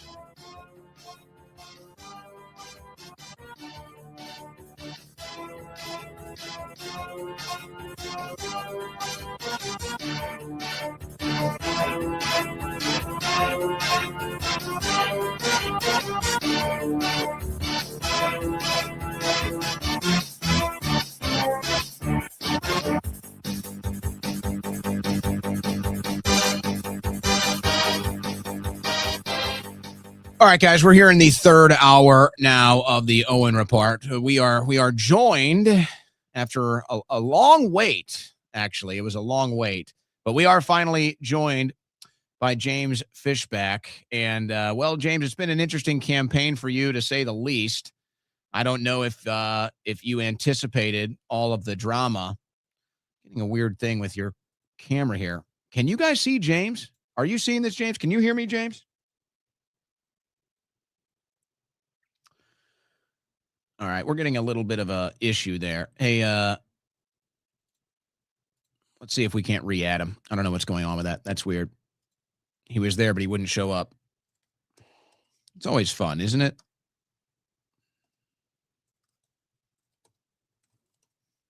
So we'll try to do that again. So we've been covering this race.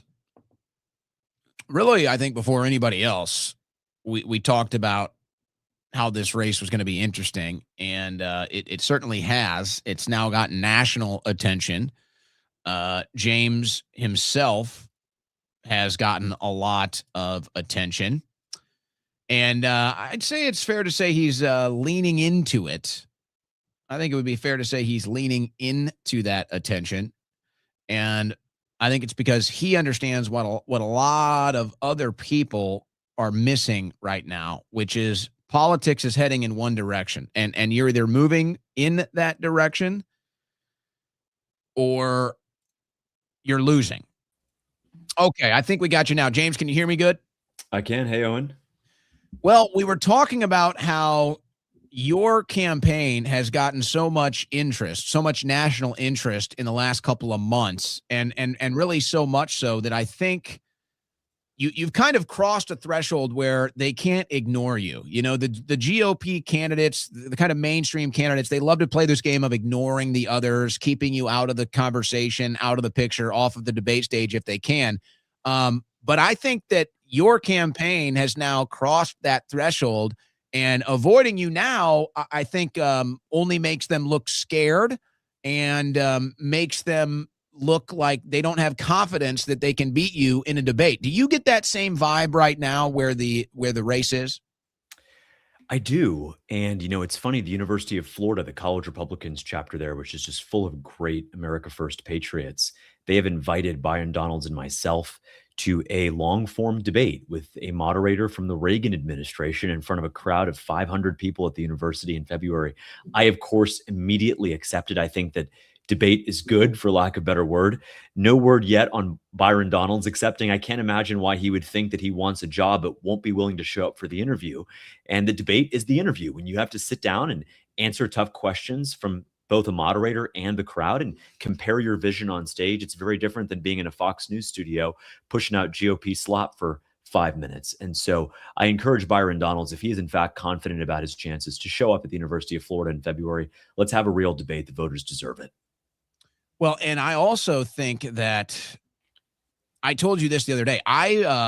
Look, there's very few good people in politics, right? And so I kind of looked at Byron Donalds as one of the good guys. Not that I agree with everything he says or does, but I kind of looked at him and like, okay, if I'm doing approval ratings of Congress, he's probably on the upper echelon. He's a guy that I never thought would really be challenged as far as that status is concerned. But you showed up and I said, okay, this is going to be fun to watch. This is going to be curious. And now, as I told you in the messages, I said, you've flipped me. I mean, I'm in Texas, so take it with a grain of salt, but I'm in Texas, so I don't have a vote there. But if I did, I'd now be voting for James Fishback. And I think the measurement here that you've made, and correct me if I'm wrong, the measurement that you've made is you don't shy away from the controversy in 2026. You lean into it. You go into those regions where you're not supposed to. You talk about the things you're not supposed to talk about. And that's how you do gain traction in 2026. Is that an accurate statement that I've made here? I'd like to think so. And I think the way to really size up Republicans in 2026 is, and ask them a very simple question. If someone is running for Congress, or in my case, governor, and they call themselves a Republican, you should not vote for them if you ask them the following question and they do not say yes. That question is the great replacement real? If a Republican says anything other than a decisive yes, if they try to hedge, if they try to say, well, racial, no. If they are unwilling to acknowledge that the grace replacement is both real, is happening, and it must be stopped, then do not vote for any Republican who is unwilling to proudly say that. And I am, because I see what's happening here in my state, whether it's H-1Bs, Chinese nationals, illegals, TPS, Haitians, it doesn't matter. The very identity of our state is being replaced before our eyes. Large parts of our state are being sold off to foreigners and multinational billion-dollar corporations. And so I'm running as an unapologetic America First candidate. And I think 2026 is going to be a really interesting proxy for where the America First movement goes in 2028. Florida is a massive state, 23.5 million people, third largest state. The next governor here in Florida is going to be a Republican. President Trump won this state by 13 points. Ron DeSantis won it by 20 points. And so we are inevitably going to elect a Republican in November. The question is, which Republican do we elect? Do we elect the America Last AIPAC-backed Byron Donalds, or do we elect, I'd like to think, an America First patriot who's going to speak truth and is not going to be shamed out of doing so? Well, I do want to get back into the donor class issue, which I think is becoming a major issue right now in right-wing politics. Some people are raising an issue. Other people are wanting to ignore it. Excuse me for the redundancy here, but we all know how the political world works. So let me just set you up. Let me tee you up. Let me alley-oop you up for a nice clip here, and then we'll clip this out too. James Fishback, what is the Great Replacement? The Great Replacement is a coordinated effort by both the government and large multinational corporations to replace the founding stock, the heritage Americans in our country, with cheap foreign slave labor. The Democrats want it because they want voters. A lot of the Republicans want it because they want cheap foreign labor, but they share the same commonality, which is they have utter contempt for the people who built our country, and we will never be replaced. You know, I heard that phrase a lot, and it's not even something that I thought about too much. Heritage American. And, I'm somebody, I can't help myself. I like to point out logical fallacies, inconsistencies. And obviously, a lot of the geopolitical talk right now is centered around foreign influence, foreign policy, Israel, AIPAC. And so this word heritage American comes up again. And it's funny, you bring up AIPAC, and it seems like we're supposed to hold a country to a different standard than we are, where it's like there's this idea of a heritage of Israel and a heritage of the Jewish people there. And somehow America is supposed to be all in for that and support that and fund that and everything. It's like, okay. But then if somebody starts to talk about a heritage American, it's like, well, where is the value there? And I'm not somebody that like stands on this pedestal, but since we're talking about it, my family has been here since the 1600s. The Schroyers have been here since the 1600s. I guess you could say I've got a little bit of a heritage here. So, what does that matter? Is this a conversation that Americans need to have? Does heritage matter again in America? Or do we just apply that when we're talking about policy in other countries? Well, it's interesting because you talk about the dangerous subject of both Israel and double standards. It's actually quite funny because the IHRA defines anti-Semitism as holding Israel to a double standard. The only one holding Israel to a double standard is Israel, AIPAC, and the people who receive their massive donations, because they think that Israel needs to be separate and apart from every other foreign nation. You have a right, in my view, to criticize Russia. You have a right to criticize Qatar, China, Angola. But the second you criticize the Israeli government, you are called a bigot and an anti-Semite. Our founding fathers, the OG heritage Americans, the founding fathers of this country, Owen, they fought and died for your right, my right, every single one of your viewers' right to criticize this government. Pretty sure that First Amendment right also extends to the Israeli government. And so in Florida, this is particularly pernicious because we actually have a state statute 10105, that defines anti-Semitism and codifies it into law, where you could actually be punished, fined, even expelled from a public college or university if you are so-called convicted of anti-Semitism. I think we all condemn religious hatred or discrimination, but to simply criticize Benjamin Netanyahu or to say that Israel is committing a genocide, how on earth is that anything other than protected speech? Speech we should absolutely welcome, by the way, if we're going to have a substantive, earnest debate about foreign affairs on our campuses. Why would AIPAC even be interested in getting involved in a governor's race, right? I mean, it seems like the interests of AIPAC exist at the national level, the federal level, the executive level, the White House, D.C. Why is it that AIPAC would be interested in funding a governor's race and maybe becoming more interested now that you're getting a little more vocal about this support? Well, because I think they rightly view, I don't want to give them too much credit, but I think AIPAC rightly views the 2026 Florida governor race, specifically the primary, as a proxy war, as a test for what is happening in the Republican movement today. Byron Donalds is a Republican America last Republican stooge. He is a slave, unequivocally, I say without apology. Byron Donalds is a slave to his donors, to Israel, to all of the foreign interests that are trying to destroy our state. And I think what AIPAC views this as is that if our campaign succeeds against Byron Donalds, what signal will that send to Republican candidates, not only in other states, but in Congress and state legislatures all across the country and up and down the ballot? And so when Miriam Adelson comes out and tells NBC News that she's going to raise a war chest against me, even before I had formally declared as a candidate, by the way, in November, that's very telling about what they view this race as representing for the entire country. And I think how they view my candidacy. And there's a real hunger right now here in my state, as there is across the country, for an actual America First candidate. A lot of people, a lot of Republicans throw that term America First. But if you're taking money from AIPAC, you can't be America First. If you won't end the H-1B scam, you can't be America First. If you're going to let 600,000 Chinese foreign students come to our colleges, you can't be America First. And on that last point, Owen, as governor, I'd actually sign an executive order on my first day in office that would raise the tuition on all foreign students to $1 million a year. When they can't pay, their admission slots will be given over to the actual kids who deserve those spots at our universities. Kids from Pahokee or Pensacola, Miami, Mariana, those kids who have built our state, who have an active skin in the game, those spots should be reserved for Florida kids, not for foreigners.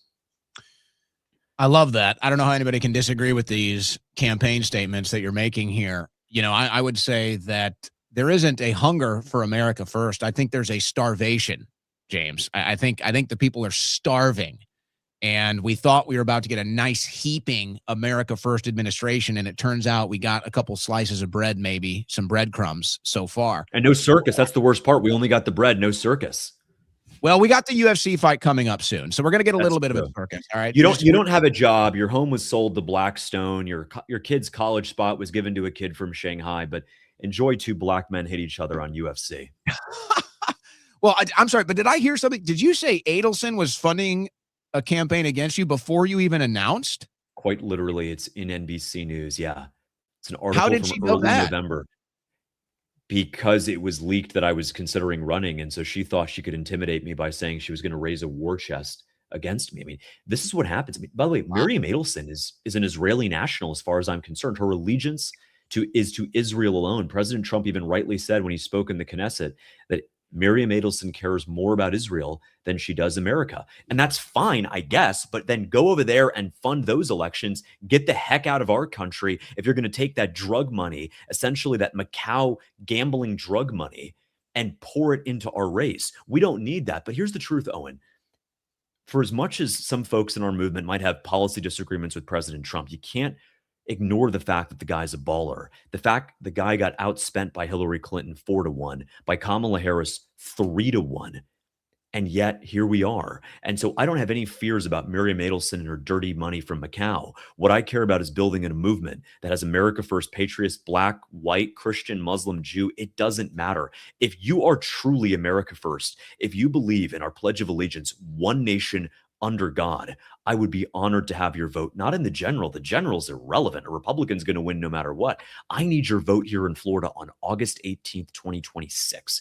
If you show up on that primary and let us beat the AIPAC slave that is Byron Donalds, if we can win this race, we won't just deliver for Florida. We'll send a shockwave to the entire country that America First is inevitable. Well, if you can pull it off in Florida, that's like a political atom bomb, because Florida probably has one of the oldest average ages in the country. I would imagine it has probably the oldest voting base, and we kind of classify this new movement as more of a young thing, more of a younger generation thing. And if you can pull that off in Florida, I mean, that's David versus Goliath in the political world. And just, I can't wait, because we'll clip that last one out too. I can't wait till they say, oh, look at what James Fishback said about Mary Nadelson. No, Trump said that. It's like, that's so frustrating. It's like Trump said that, and it's like, why aren't you attacking him when he says it, but they'll come after you? I know they will. I want to talk about something that happened on your campaign. You had a campaign event, I guess it was at the Disney theme park, and they tried to kick you out. Am I understanding this correctly? I saw some of the videos. They kicked you out of your own campaign event? Yeah, it's really weird. So there's something called Disney Springs in Orlando, which is a shopping complex owned by Disney. And there's a Starbucks at the shopping complex owned by Disney. And so we're at the event, we're 30 minutes in. It's not a rally. There's no amplification, no microphones. It's literally me and some voters who I'm just taking questions from. We're all paying customers, having a coffee. Mind you, we've done a number of these events at Starbucks already. And so there was no issue. The moment it became an issue, Owen, is when I was asked about white guilt.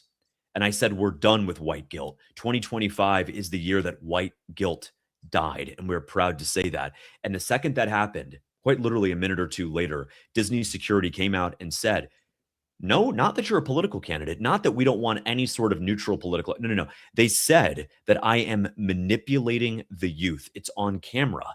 And they didn't just kick me out and trespass me. They kicked out the 150 people that were there and banned them from all Disney properties for life.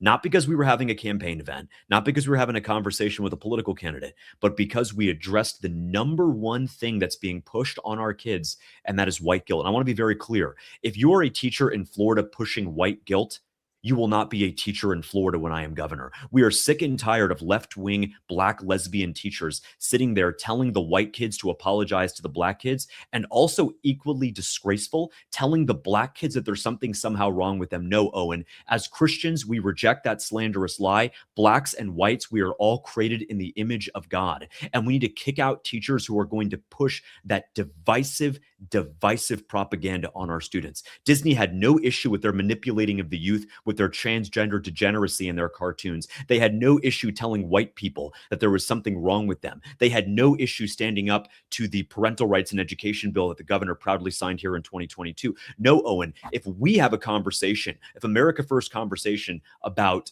white guilt, they then remove us and ban us for life. It would have been one thing to say, hey guys, wrap it up, whatever. I get that. No, they specifically banned the event because we were manipulating the youth just moments after we started discussing white guilt. I mean, can you imagine if we discussed white genocide, which is totally real, by the way, as well?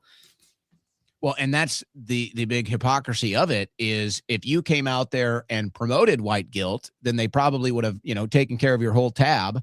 If you would have gone out there, if you would have gone out there and talked to young kids about how, hey, maybe you should consider some hormone replacement or some, gender bending drugs, then they probably would have, brought you a bunch of balloons or something, giving you a lifetime of free coffee. But no, because you said that, which is really, I would say it's demanipulating the youth. It's like you're trying to demanipulate the youth. That's when they take offense to it. So it's like even the corporations are coming after you now, huh? But it's amazing, and it's very telling that an organization like that would pick sides. Look, if you want to have a neutral policy that says no political discussion, no whatever, look, that's your private property. You can do what you please. But let's not pretend for a moment that, yes, if we were having a conversation there and we were all wearing ripped jeans and we had the loops in the earrings and we all had our little name tags, she, her, they, them, whatever transgender degeneracy of the day they were trying to invoke. If we had that, they would have bought us a round of drinks and they would have given me a cake pop too. Now, I'd be very skeptical about the ingredients of that cake pop because I don't want any mRNA chocolate, and I certainly don't want any transgender therapeutic drugs pushed on me in the form of a delectable dessert. But that's my weakness, Owen. I mean, you could get me on this mRNA if you put it in a cake pop form. And so, look, don't tell them, strike it from the record. Strike it from the record. But I think that it's very telling that Disney, this is again, no surprise, the same organization that said they would do everything in their power to repeal the parental rights and education bill, the same bill that 80% of voters, Republicans and Democrats in our state supported rather in 2022. Why? Because it's common sense. Don't try to trans the kids. Don't talk to them about this, that, and the other. Don't try to convince the girl that she's somehow a boy because she doesn't like wearing dresses or the color pink. This is exactly the kind of divisive stuff that got President Trump elected in 2024. And it's a shame that because it's not the government doing now, but it's a corporation, that we somehow tolerate it. Look, injustice, tyranny can come from the government, but can also come from oppressive business. And I'm running for governor because I recognize that those threats can come from either side, and I won't tolerate it no matter what. Have there been any other issues like that on the campaign trail? Not yet. There's been a lot of great people. I mean, our events are insane. Standing room only. We'll have 50 people RSVP, but 250 will show up. It's just been incredible. And that's why I say, he's got money, but we've got patriots. And if we keep this energy up, if we keep this momentum up, and we're going to keep showing up, we got 27 events planned in the month of January alone. Byron Donalds did 5 events in the last 5 weeks. We did 15 events. So I'm not worried about Byron Donalds. He's a lazy DEI thug. He can sit on his couch and order some more DoorDash. The truth of the matter is this revolution is going to be won by America First patriots, not America Last AIPAC slaves like Byron Donalds. Well, you're just asking for a mean Trump post at this point. You can join the ranks of Massey and others with that. I go back to my original question, which was, why would AIPAC be interested in a governor's race, right? These people, the governor doesn't vote in Congress. The governor doesn't vote about foreign aid and foreign policy. And I think the reason why is the Florida governor has kind of become this new, standard bearer of Republican Party politics at the state level. And a lot of that is because our governor here in Texas, Abbott, is basically a nothing. He's basically a flop. And then, of course, the other big states, California, New York, the Democrats run those states. And you may agree or disagree, but I think DeSantis, with his success story, I think he's done a good job as Florida's governor, specifically during COVID. He's kind of raised, and in Florida's very red now. It's no longer purple. It's very red. So it's kind of raised now. The Florida governor is like the standard bearer for state level politics in the Republican Party. So I think a lot of power, a lot of influence, a lot of attention comes with that role. And they certainly don't want somebody in that governor's mansion that speaks his mind like you do. That's right. And someone who can't be bought off and controlled like Byron can. And, Byron, to tell you the truth, and I want to use a very technical term here, but Byron is what we call dumb. He's just dumb. Maybe he's cheerful. Maybe he's flamboyant. He loves to use his ebonics. But the truth of the matter is that Byron Donalds is dumb. He's greedy, and that's what makes him the perfect slave to AIPAC and the corporate donors. That makes him the perfect slave. Sir, the citrus grove needs to shut down, and we can build an AI data center for Elon Musk and scam Altman. Yes, right away. That's good for economic development. No, it's not. Cap, it's not. That's going to destroy our environment. It's going to raise our electric bills, and it won't create a single good-paying job for local workers. And so the reason they like Byron is the reason they like Biden, because they're dumb, they're malleable, and that makes them the perfect assets to manipulate and to bend to their will. And I'll tell you the truth, I'm someone who worked on Wall Street for 10 years. I ran my own hedge fund. I deployed $40 million of capital just last year alone in companies that were doing something crazy, which was refusing to use DEI in hiring, but instead hiring on skill and merit. Byron Donalds has been in Congress for 5 years and has absolutely nothing to show for it. You got to hit him with the Elon Musk, what'd you get done this week? And no, I'm sorry, ranting on Fox News and putting out a strongly worded letter to the DOJ does not count. We need America First patriots to rise up. They claim I don't have experience. Yeah, I don't have experience taking $45 million from AIPAC and corporate donors. I don't have experience lowering the vetting requirements in July 2021 to let the sicko Afghan refugee come to our country who shot 2 National Guardsmen the night before Thanksgiving last year. I don't have the experience of going to Congress for 5 years and voting for every single one of the spending bills that increased our government debt by $6 trillion, spent more money that we don't have on things that we don't need, on people who, quite frankly, should not even be in our country. In fact, they're here and they're poisoning our country. And so the question is not about experience. The question is about vision. It's not about the who, Owen. It's about the what. What vision do we want, not just for Florida, but recognizing this is the testing ground for the future of the Republican Party. What vision do we want for the Republican Party? If you want to go back to the Republican Party of Dick Cheney, George Bush, Koch brothers, all of that slop, Byron Donalds is your guy. But if you want an America First vision, I hope to earn every single vote, and I will, because over the next 3 months, I'm going to every single one of our 67, yes, 67 counties to make my case directly. Don't go there, Owen. Don't even address it. Don't even address it. We're going to start something there. Every single one. Because look, the people of my state, they deserve a governor who's going to show up, take questions from them, not duck, and maybe even debate with them a little bit on the side. That's the kind of person. You want a lazy bum, Byron Donalds is your guy. You want someone who's going to sell you out in your First Amendment rights to a foreign government called Israel, Byron Donalds is your guy. You want somebody who actually in 2019 introduced a bill We call him BLM Byron. He introduced a bill to increase the felony threshold for shoplifting from 300 to 1,000, which means you could walk into the Apple store, steal $999 worth of stuff, and still not be charged with a felony. And he did it because, in his words, too many young black men who looked like him were being oppressed by the system. That is the kind of man we are talking about. I don't care if he's a Republican. He is a woke moron, and we cannot let him anywhere near the governor's mansion, lest he turn it into a trap house. You know, you brought something up that there's not enough commentary on, which is what all of this AI is going to do to our energy grid, to our water supply. You know, it's something that's maybe not sexy to talk about. We just think about, oh, AI, data centers, quantum computing. It all sounds good, but there is a downside to that. I know you've been really heavy on orange and citrus. You know, it's a big product of Florida. I know you've kind of leaned into that. Juxtapose for me, Florida embracing the orange, the citrus economy versus Florida sacrificing that in the name of AI data centers. It's a great question. So think about it this way. The peak citrus season in Florida was 2005. That was 244 million boxes of citrus. The most recent season was only 14 million boxes of oranges, so down more than 90%. What does that mean? Well, it means that Democrats and Republicans in Tallahassee have thrown in the towel. They don't even pretend to try anymore.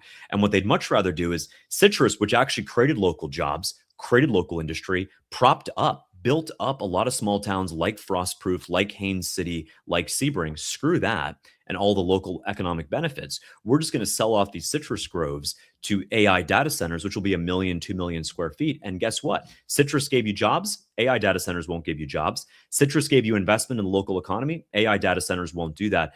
But you know what AI data centers will do? They'll raise your electric bills, because when you bring on a 2 million square foot facility to train the next version of ChatGPT so you can generate that image of Axl Road on the go, guess what?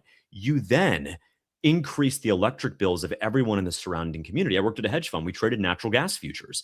And so what's very clearly the case is that if you bring new demand for energy onto the grid without a commensurate increase in supply, quite literally the equilibrium market clearing price for everyone goes up, Owen. It's the same reason why in Texas and in Florida, the cost of electricity is higher in the summer than it is in the winter, because everyone wants it. So the market clearing price goes up. When you bring on an AI data center that 10x's the demand in a local community, because the power runs 24 hours a day, 7 days a week, nonstop, guess what?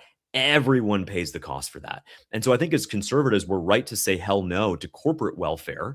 And we have to remember that the corporate welfare of this is very clear. When you have a company that is privatizing its gains, if OpenAI makes $1 billion for its shareholders, the Florida residents who got screwed over with their electric bills, we don't see any of the money, but we subsidize them with higher than expected electricity bills. It's time for Republicans, just as we were vehemently against welfare for illegals, the Obama phone, the food stamps for the illegals. We also need to be vehemently against welfare for multi-billion-dollar corporations that want to build these monstrosities. Worst of all, they're ugly. Some would say fugly, but that's a technical term.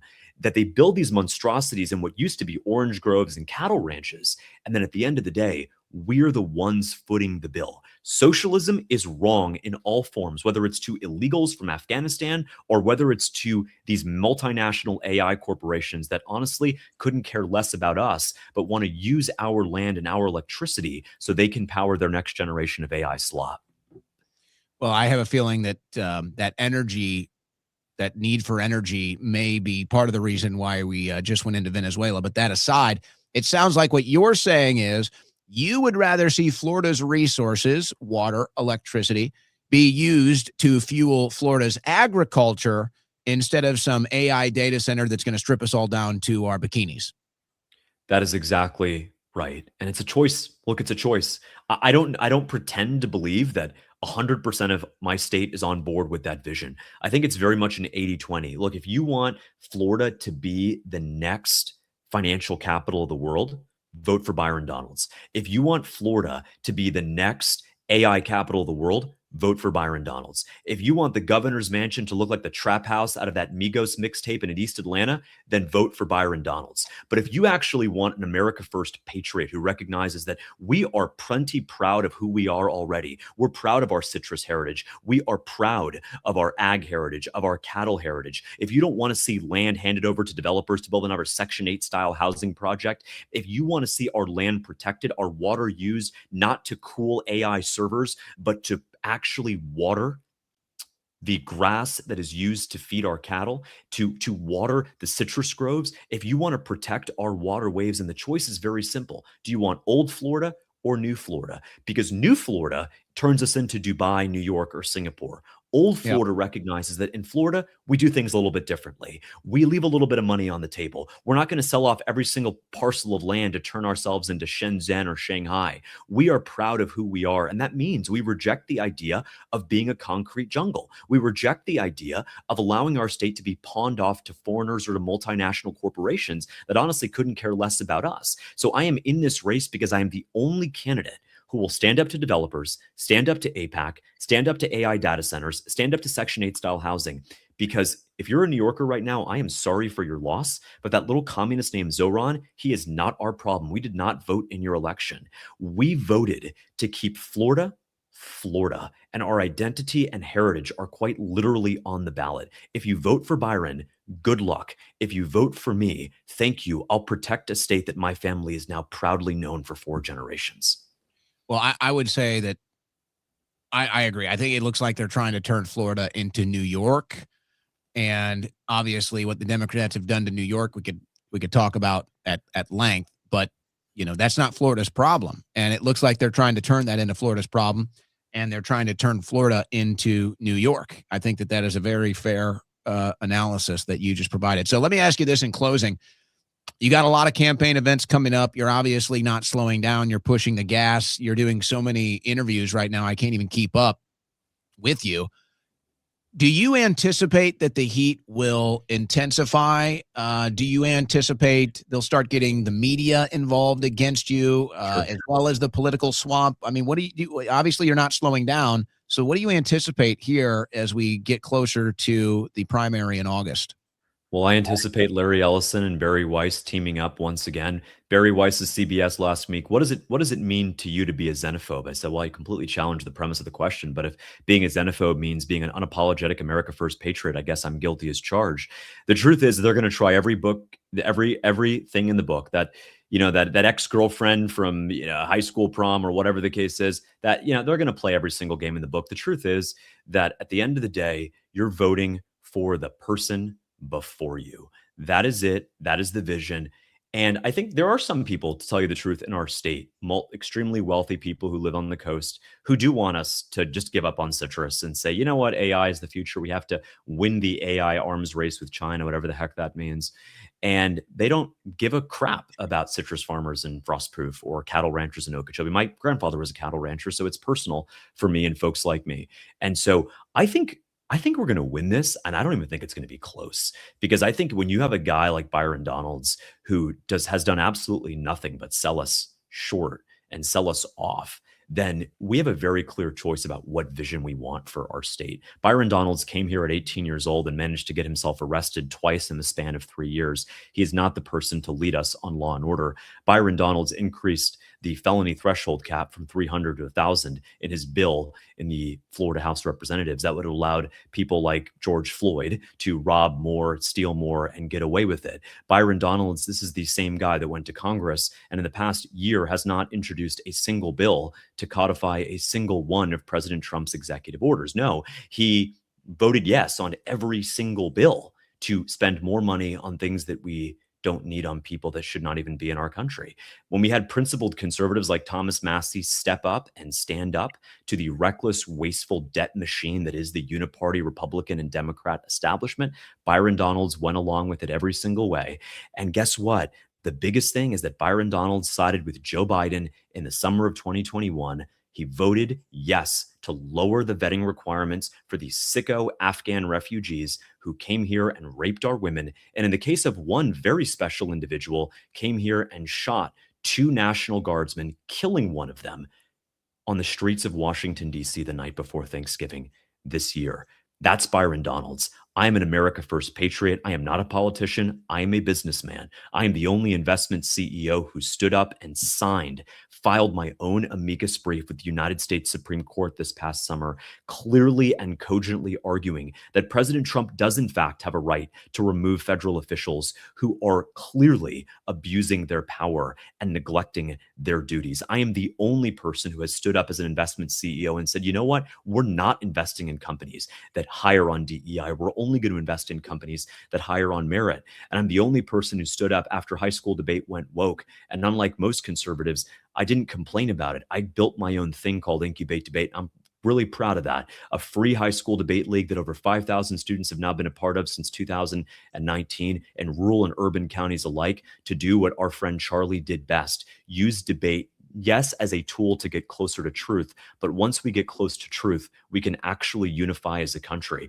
I am not one of these conservatives who's going to play this kumbaya game that we're going to unify in a superficial, fake sense. If we can unify as a country, we can only do it if we're actually unifying around a singular, unequivocal truth. We cannot unify with the people who want to murder babies right before they're born. We cannot unify with the people who push transgenderism on 8th graders. We cannot unify with the people who shill for Kilmar Garcia, but will say nothing about the white men who are being replaced in this country. And so if we need true, genuine unity, it can only happen on a precondition of reaching truth. And truth cannot happen in the wake of censorship. It can only happen through rigorous open debate. And look, if Vivek can't take the comment section on X, if he can't get a little bit of pushback from some people, I'm sorry, who were rightly frustrated by him scamming over that Alzheimer's drug and calling out the fact that he is in fact an anchor baby. His parents were not citizens of this country. If he can't take the heat in the comments section, he cannot be governor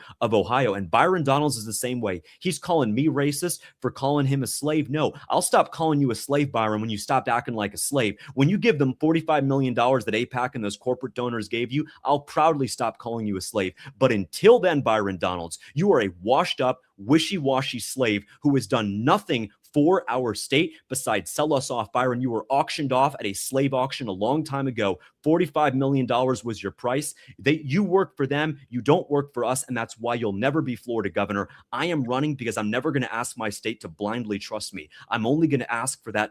Sorry, the first date, no homo. I'm only going to ask for the first date where I can get that opportunity to earn that trust over the next 8 months to serve the state that my family has known for 4 generations. Because, Owen, Florida is our home. America is our birthright, and we can never let them steal it from us.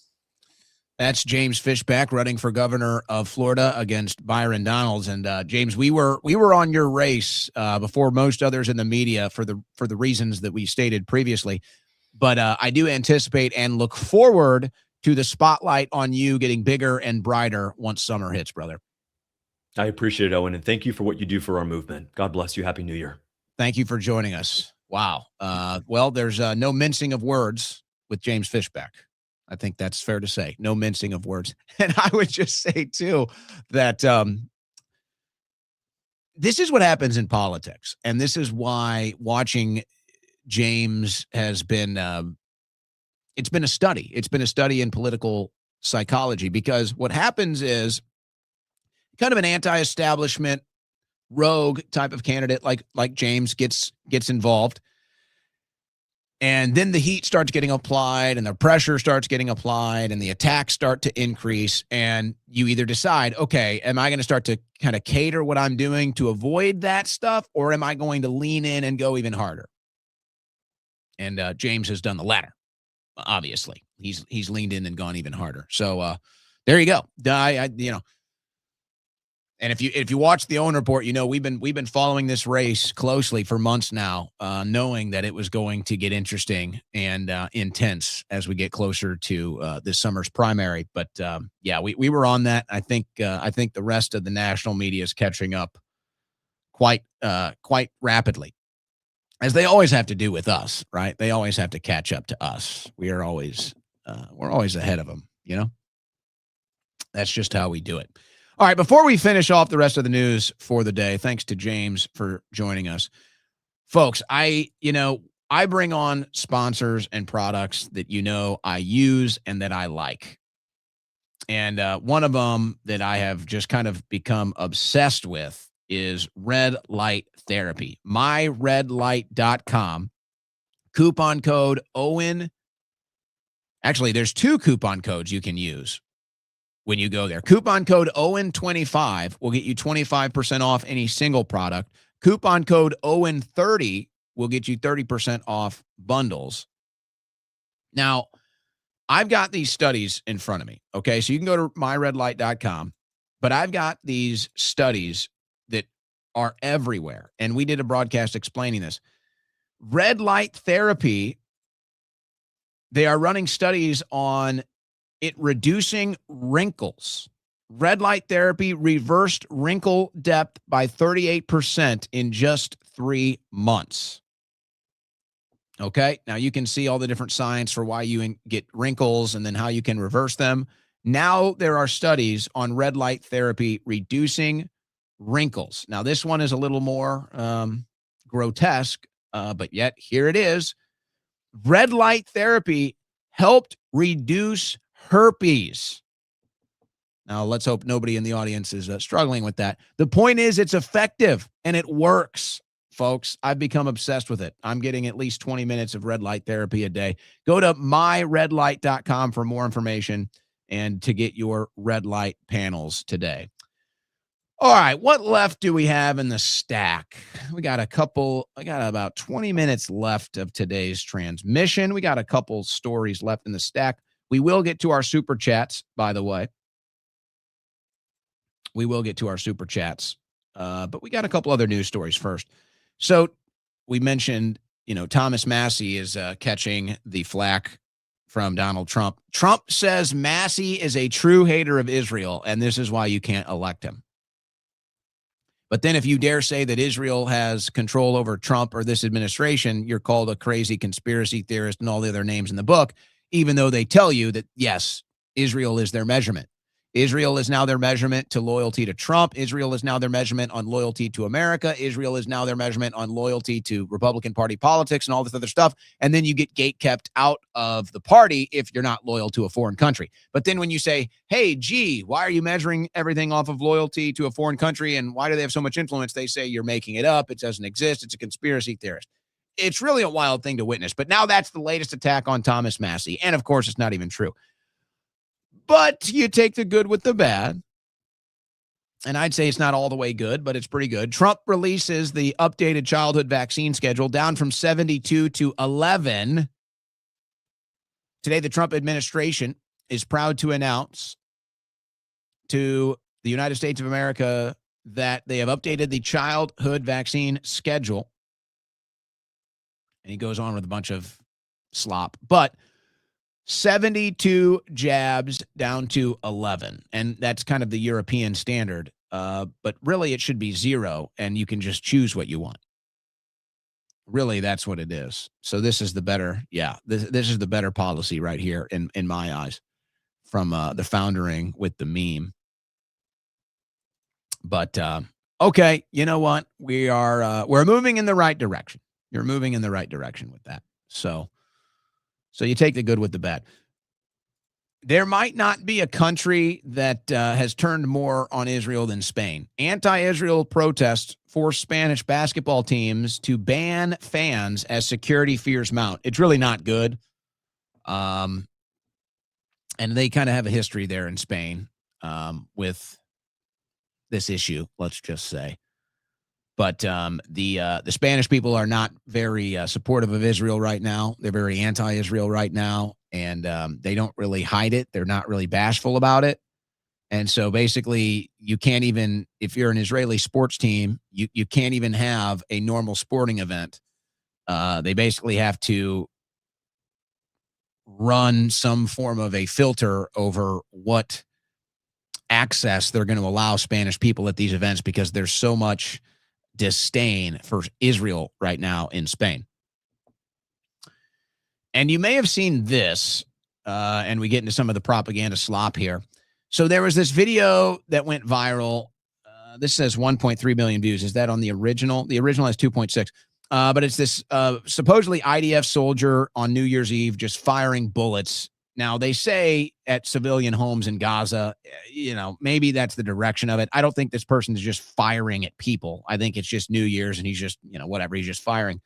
But this gives you a good idea of where the IDF is at and, where they're at. Oh, we just fire bullets at houses. We just fire bullets at will, whatever. We do whatever we want. That's the general attitude in the IDF right now. And that's why most rational people around the planet have turned against them because of how they're behaving. So they came out, the propagandists came out and said, it's not an Israeli soldier and it's AI. Well, it actually is an Israeli soldier and it's not AI. And so you can go look at this, folks. It's just incredible. It's like the Venezuelan videos that people are posting that are fake. So you have people going along with this, but it's a Golani Brigade soldier and whatever, forget social media. Folks, the IDF investigated it. The IDF to investigate soldier filmed firing. Here, let me pull this story up for you. I'm sorry. Here's the story. So they say it's fake. No, it's very real.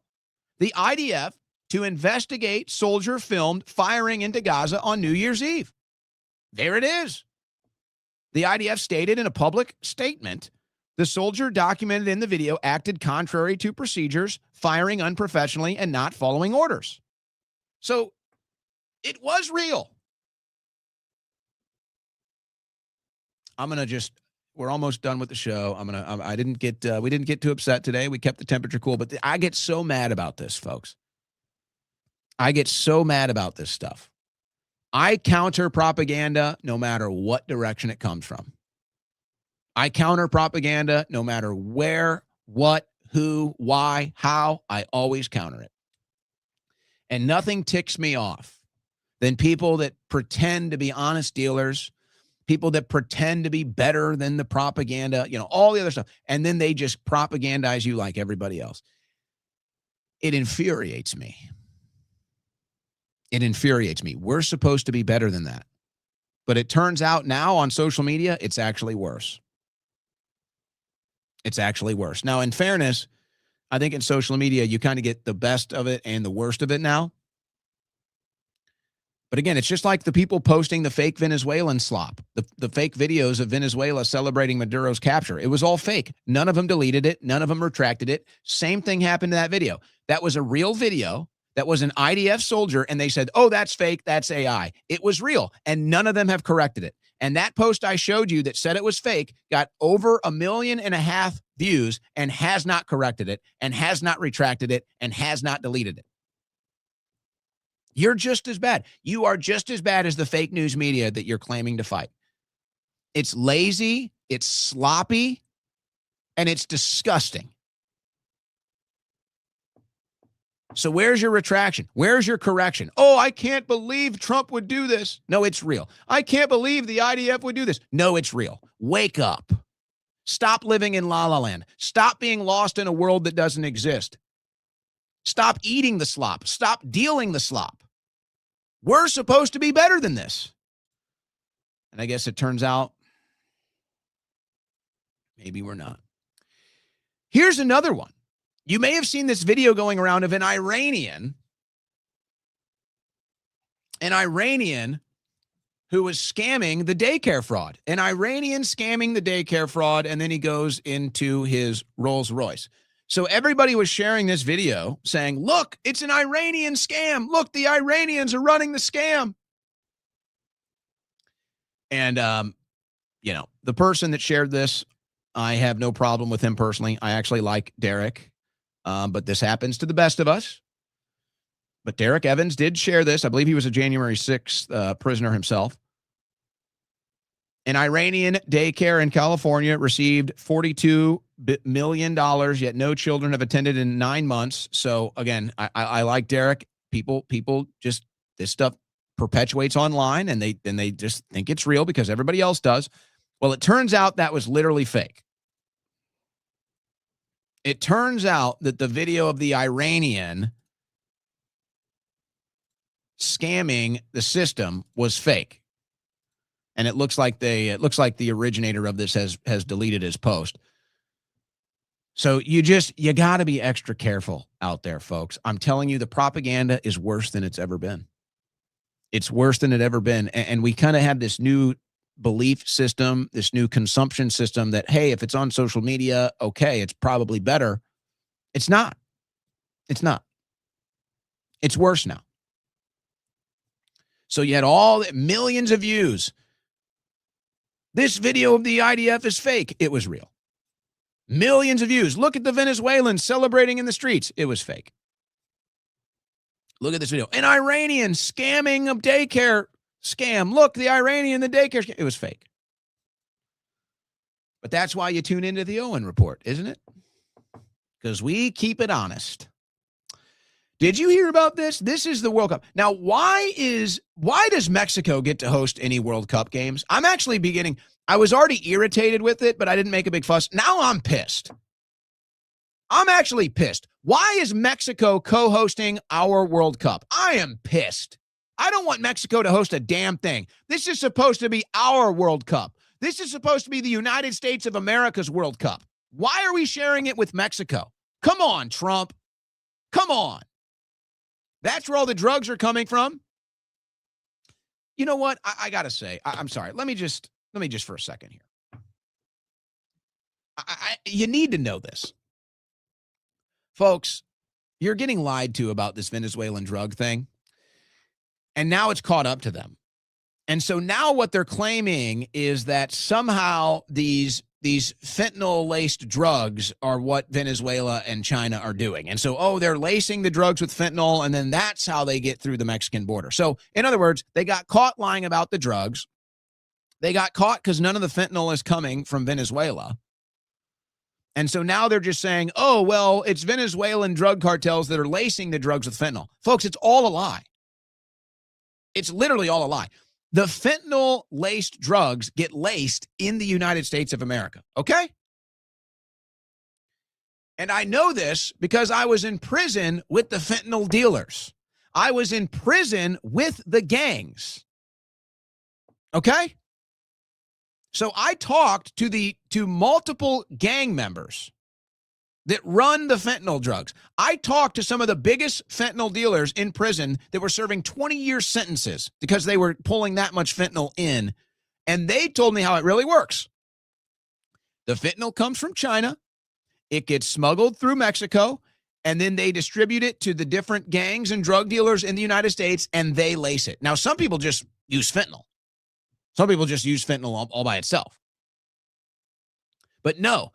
The drugs are getting laced by American drug dealers and American cartels. Okay? That's what's happening.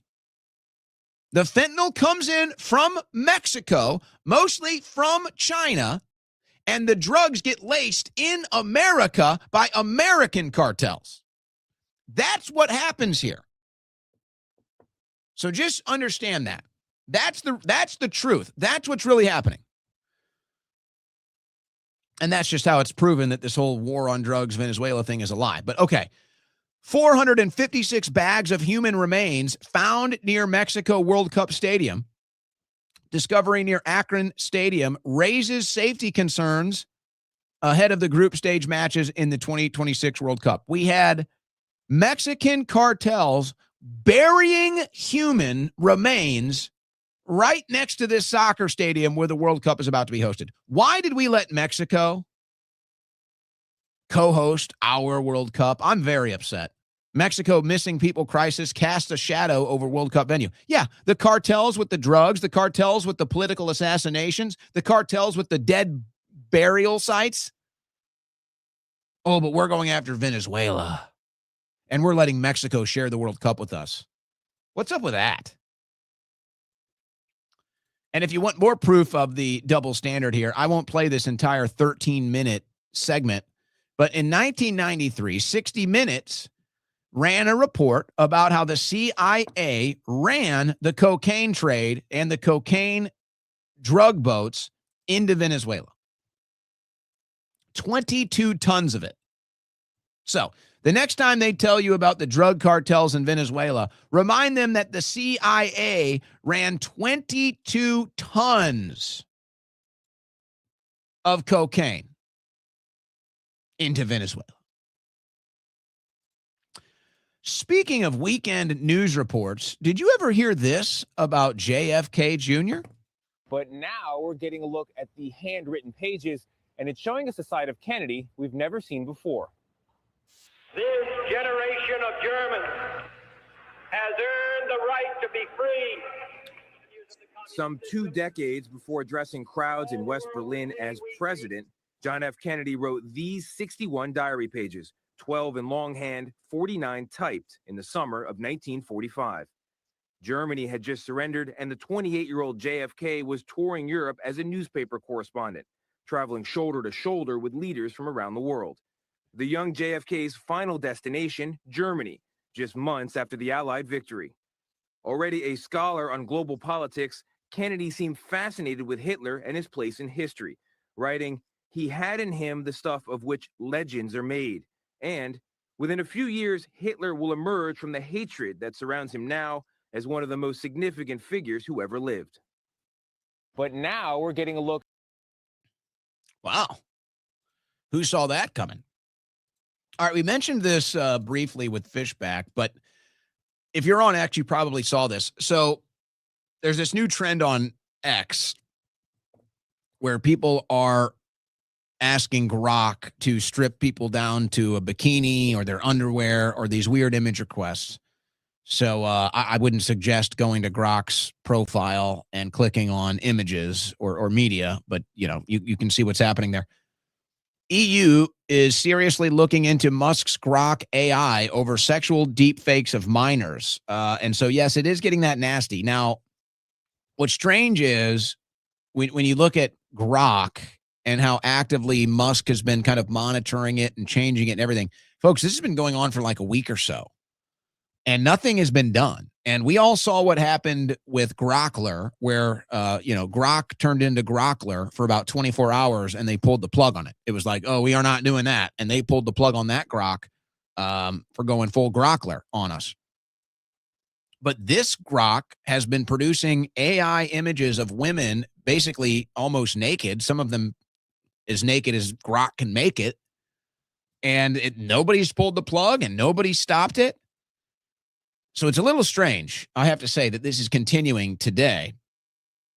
But another angle of this is the energy factor. Guys, what are we doing here? Do you realize what a waste of energy this is? Oh, it's fun, whatever. Okay, it's innocent enough, whatever. It's AI, it's a game, it's a program.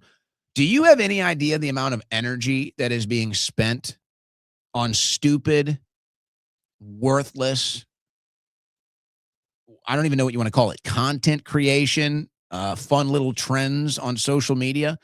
Grok has probably made tens of millions of worthless images that are never going to be viewed again just for one single funny post or an appropriate post.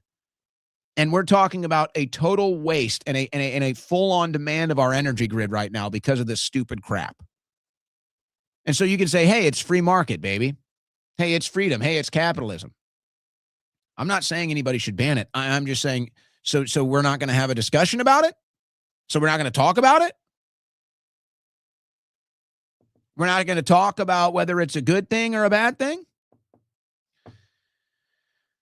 Or maybe you want to talk about this. Le'Veon Bell, former NFL player, put this up Sunday evening. I bet my bottom dollar the Steelers win this game. I already got the script. And then the Steelers won on a missed field goal at the end of the game. I told you the NFL players were leaning into this stuff, guys. Didn't I? I told you that you're going to hear more about this. So there's a little smattering for you. All right, let's go into our super chats before we sign off the show for tonight. Now, remember, guys, if you're sending Rumble rants, those get lost in the system. It's like, unless I see the Rumble rant in live time, I just can't see it.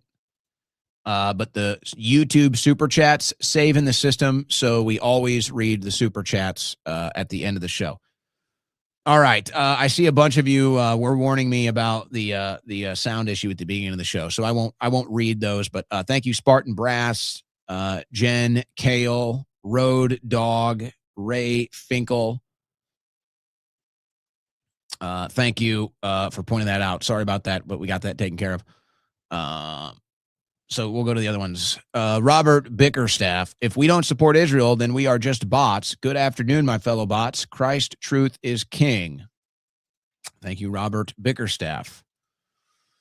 From Andrea Jordan. Your take on Alex attacking Candace, your relationship with him aside, what do you think? I think it's sad. He's made mistakes. Also a force for good. All right. Do you guys want me to start talking about this stuff? Because we didn't talk about it all last year after the drama and everything. And I preferred it that way. But now I'm getting asked about it every day. So it's just like, I don't even want to do it because I don't do personal stuff. I don't do personal conflicts and personal beef and reality TV drama and all this stuff. But you guys keep bringing it up.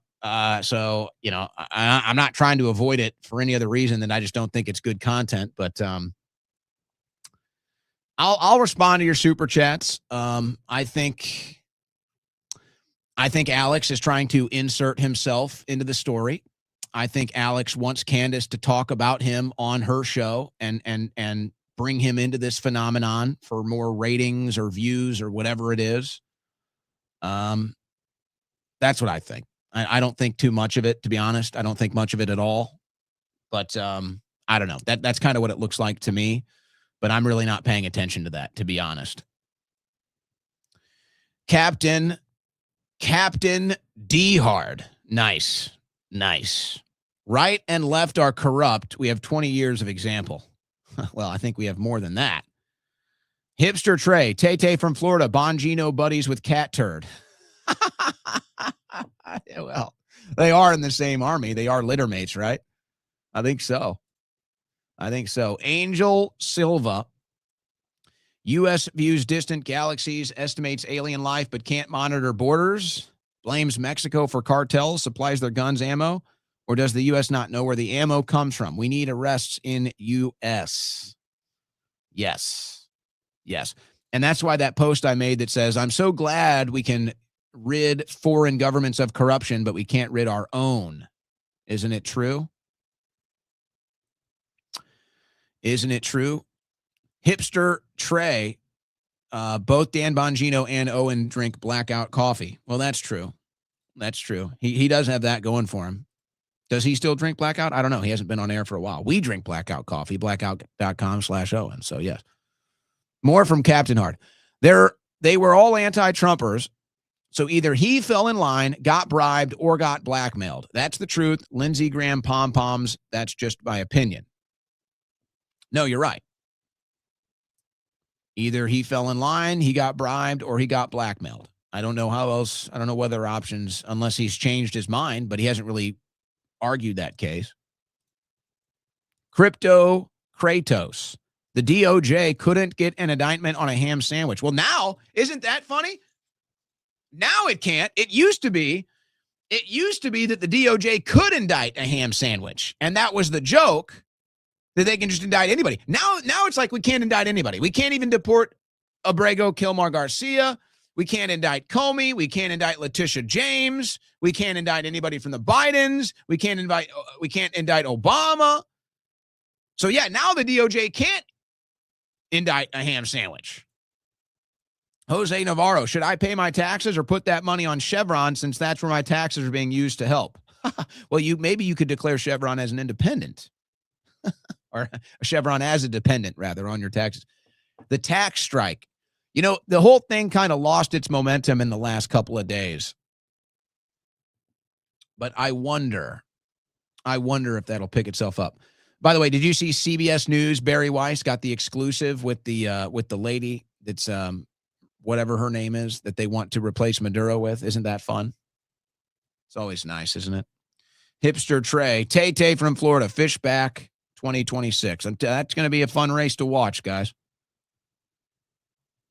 That's going to be a fun race to watch. All right. Hey, yes, Zeb Boykin. That's right. I'm going live with Zeb right after this transmission, guys.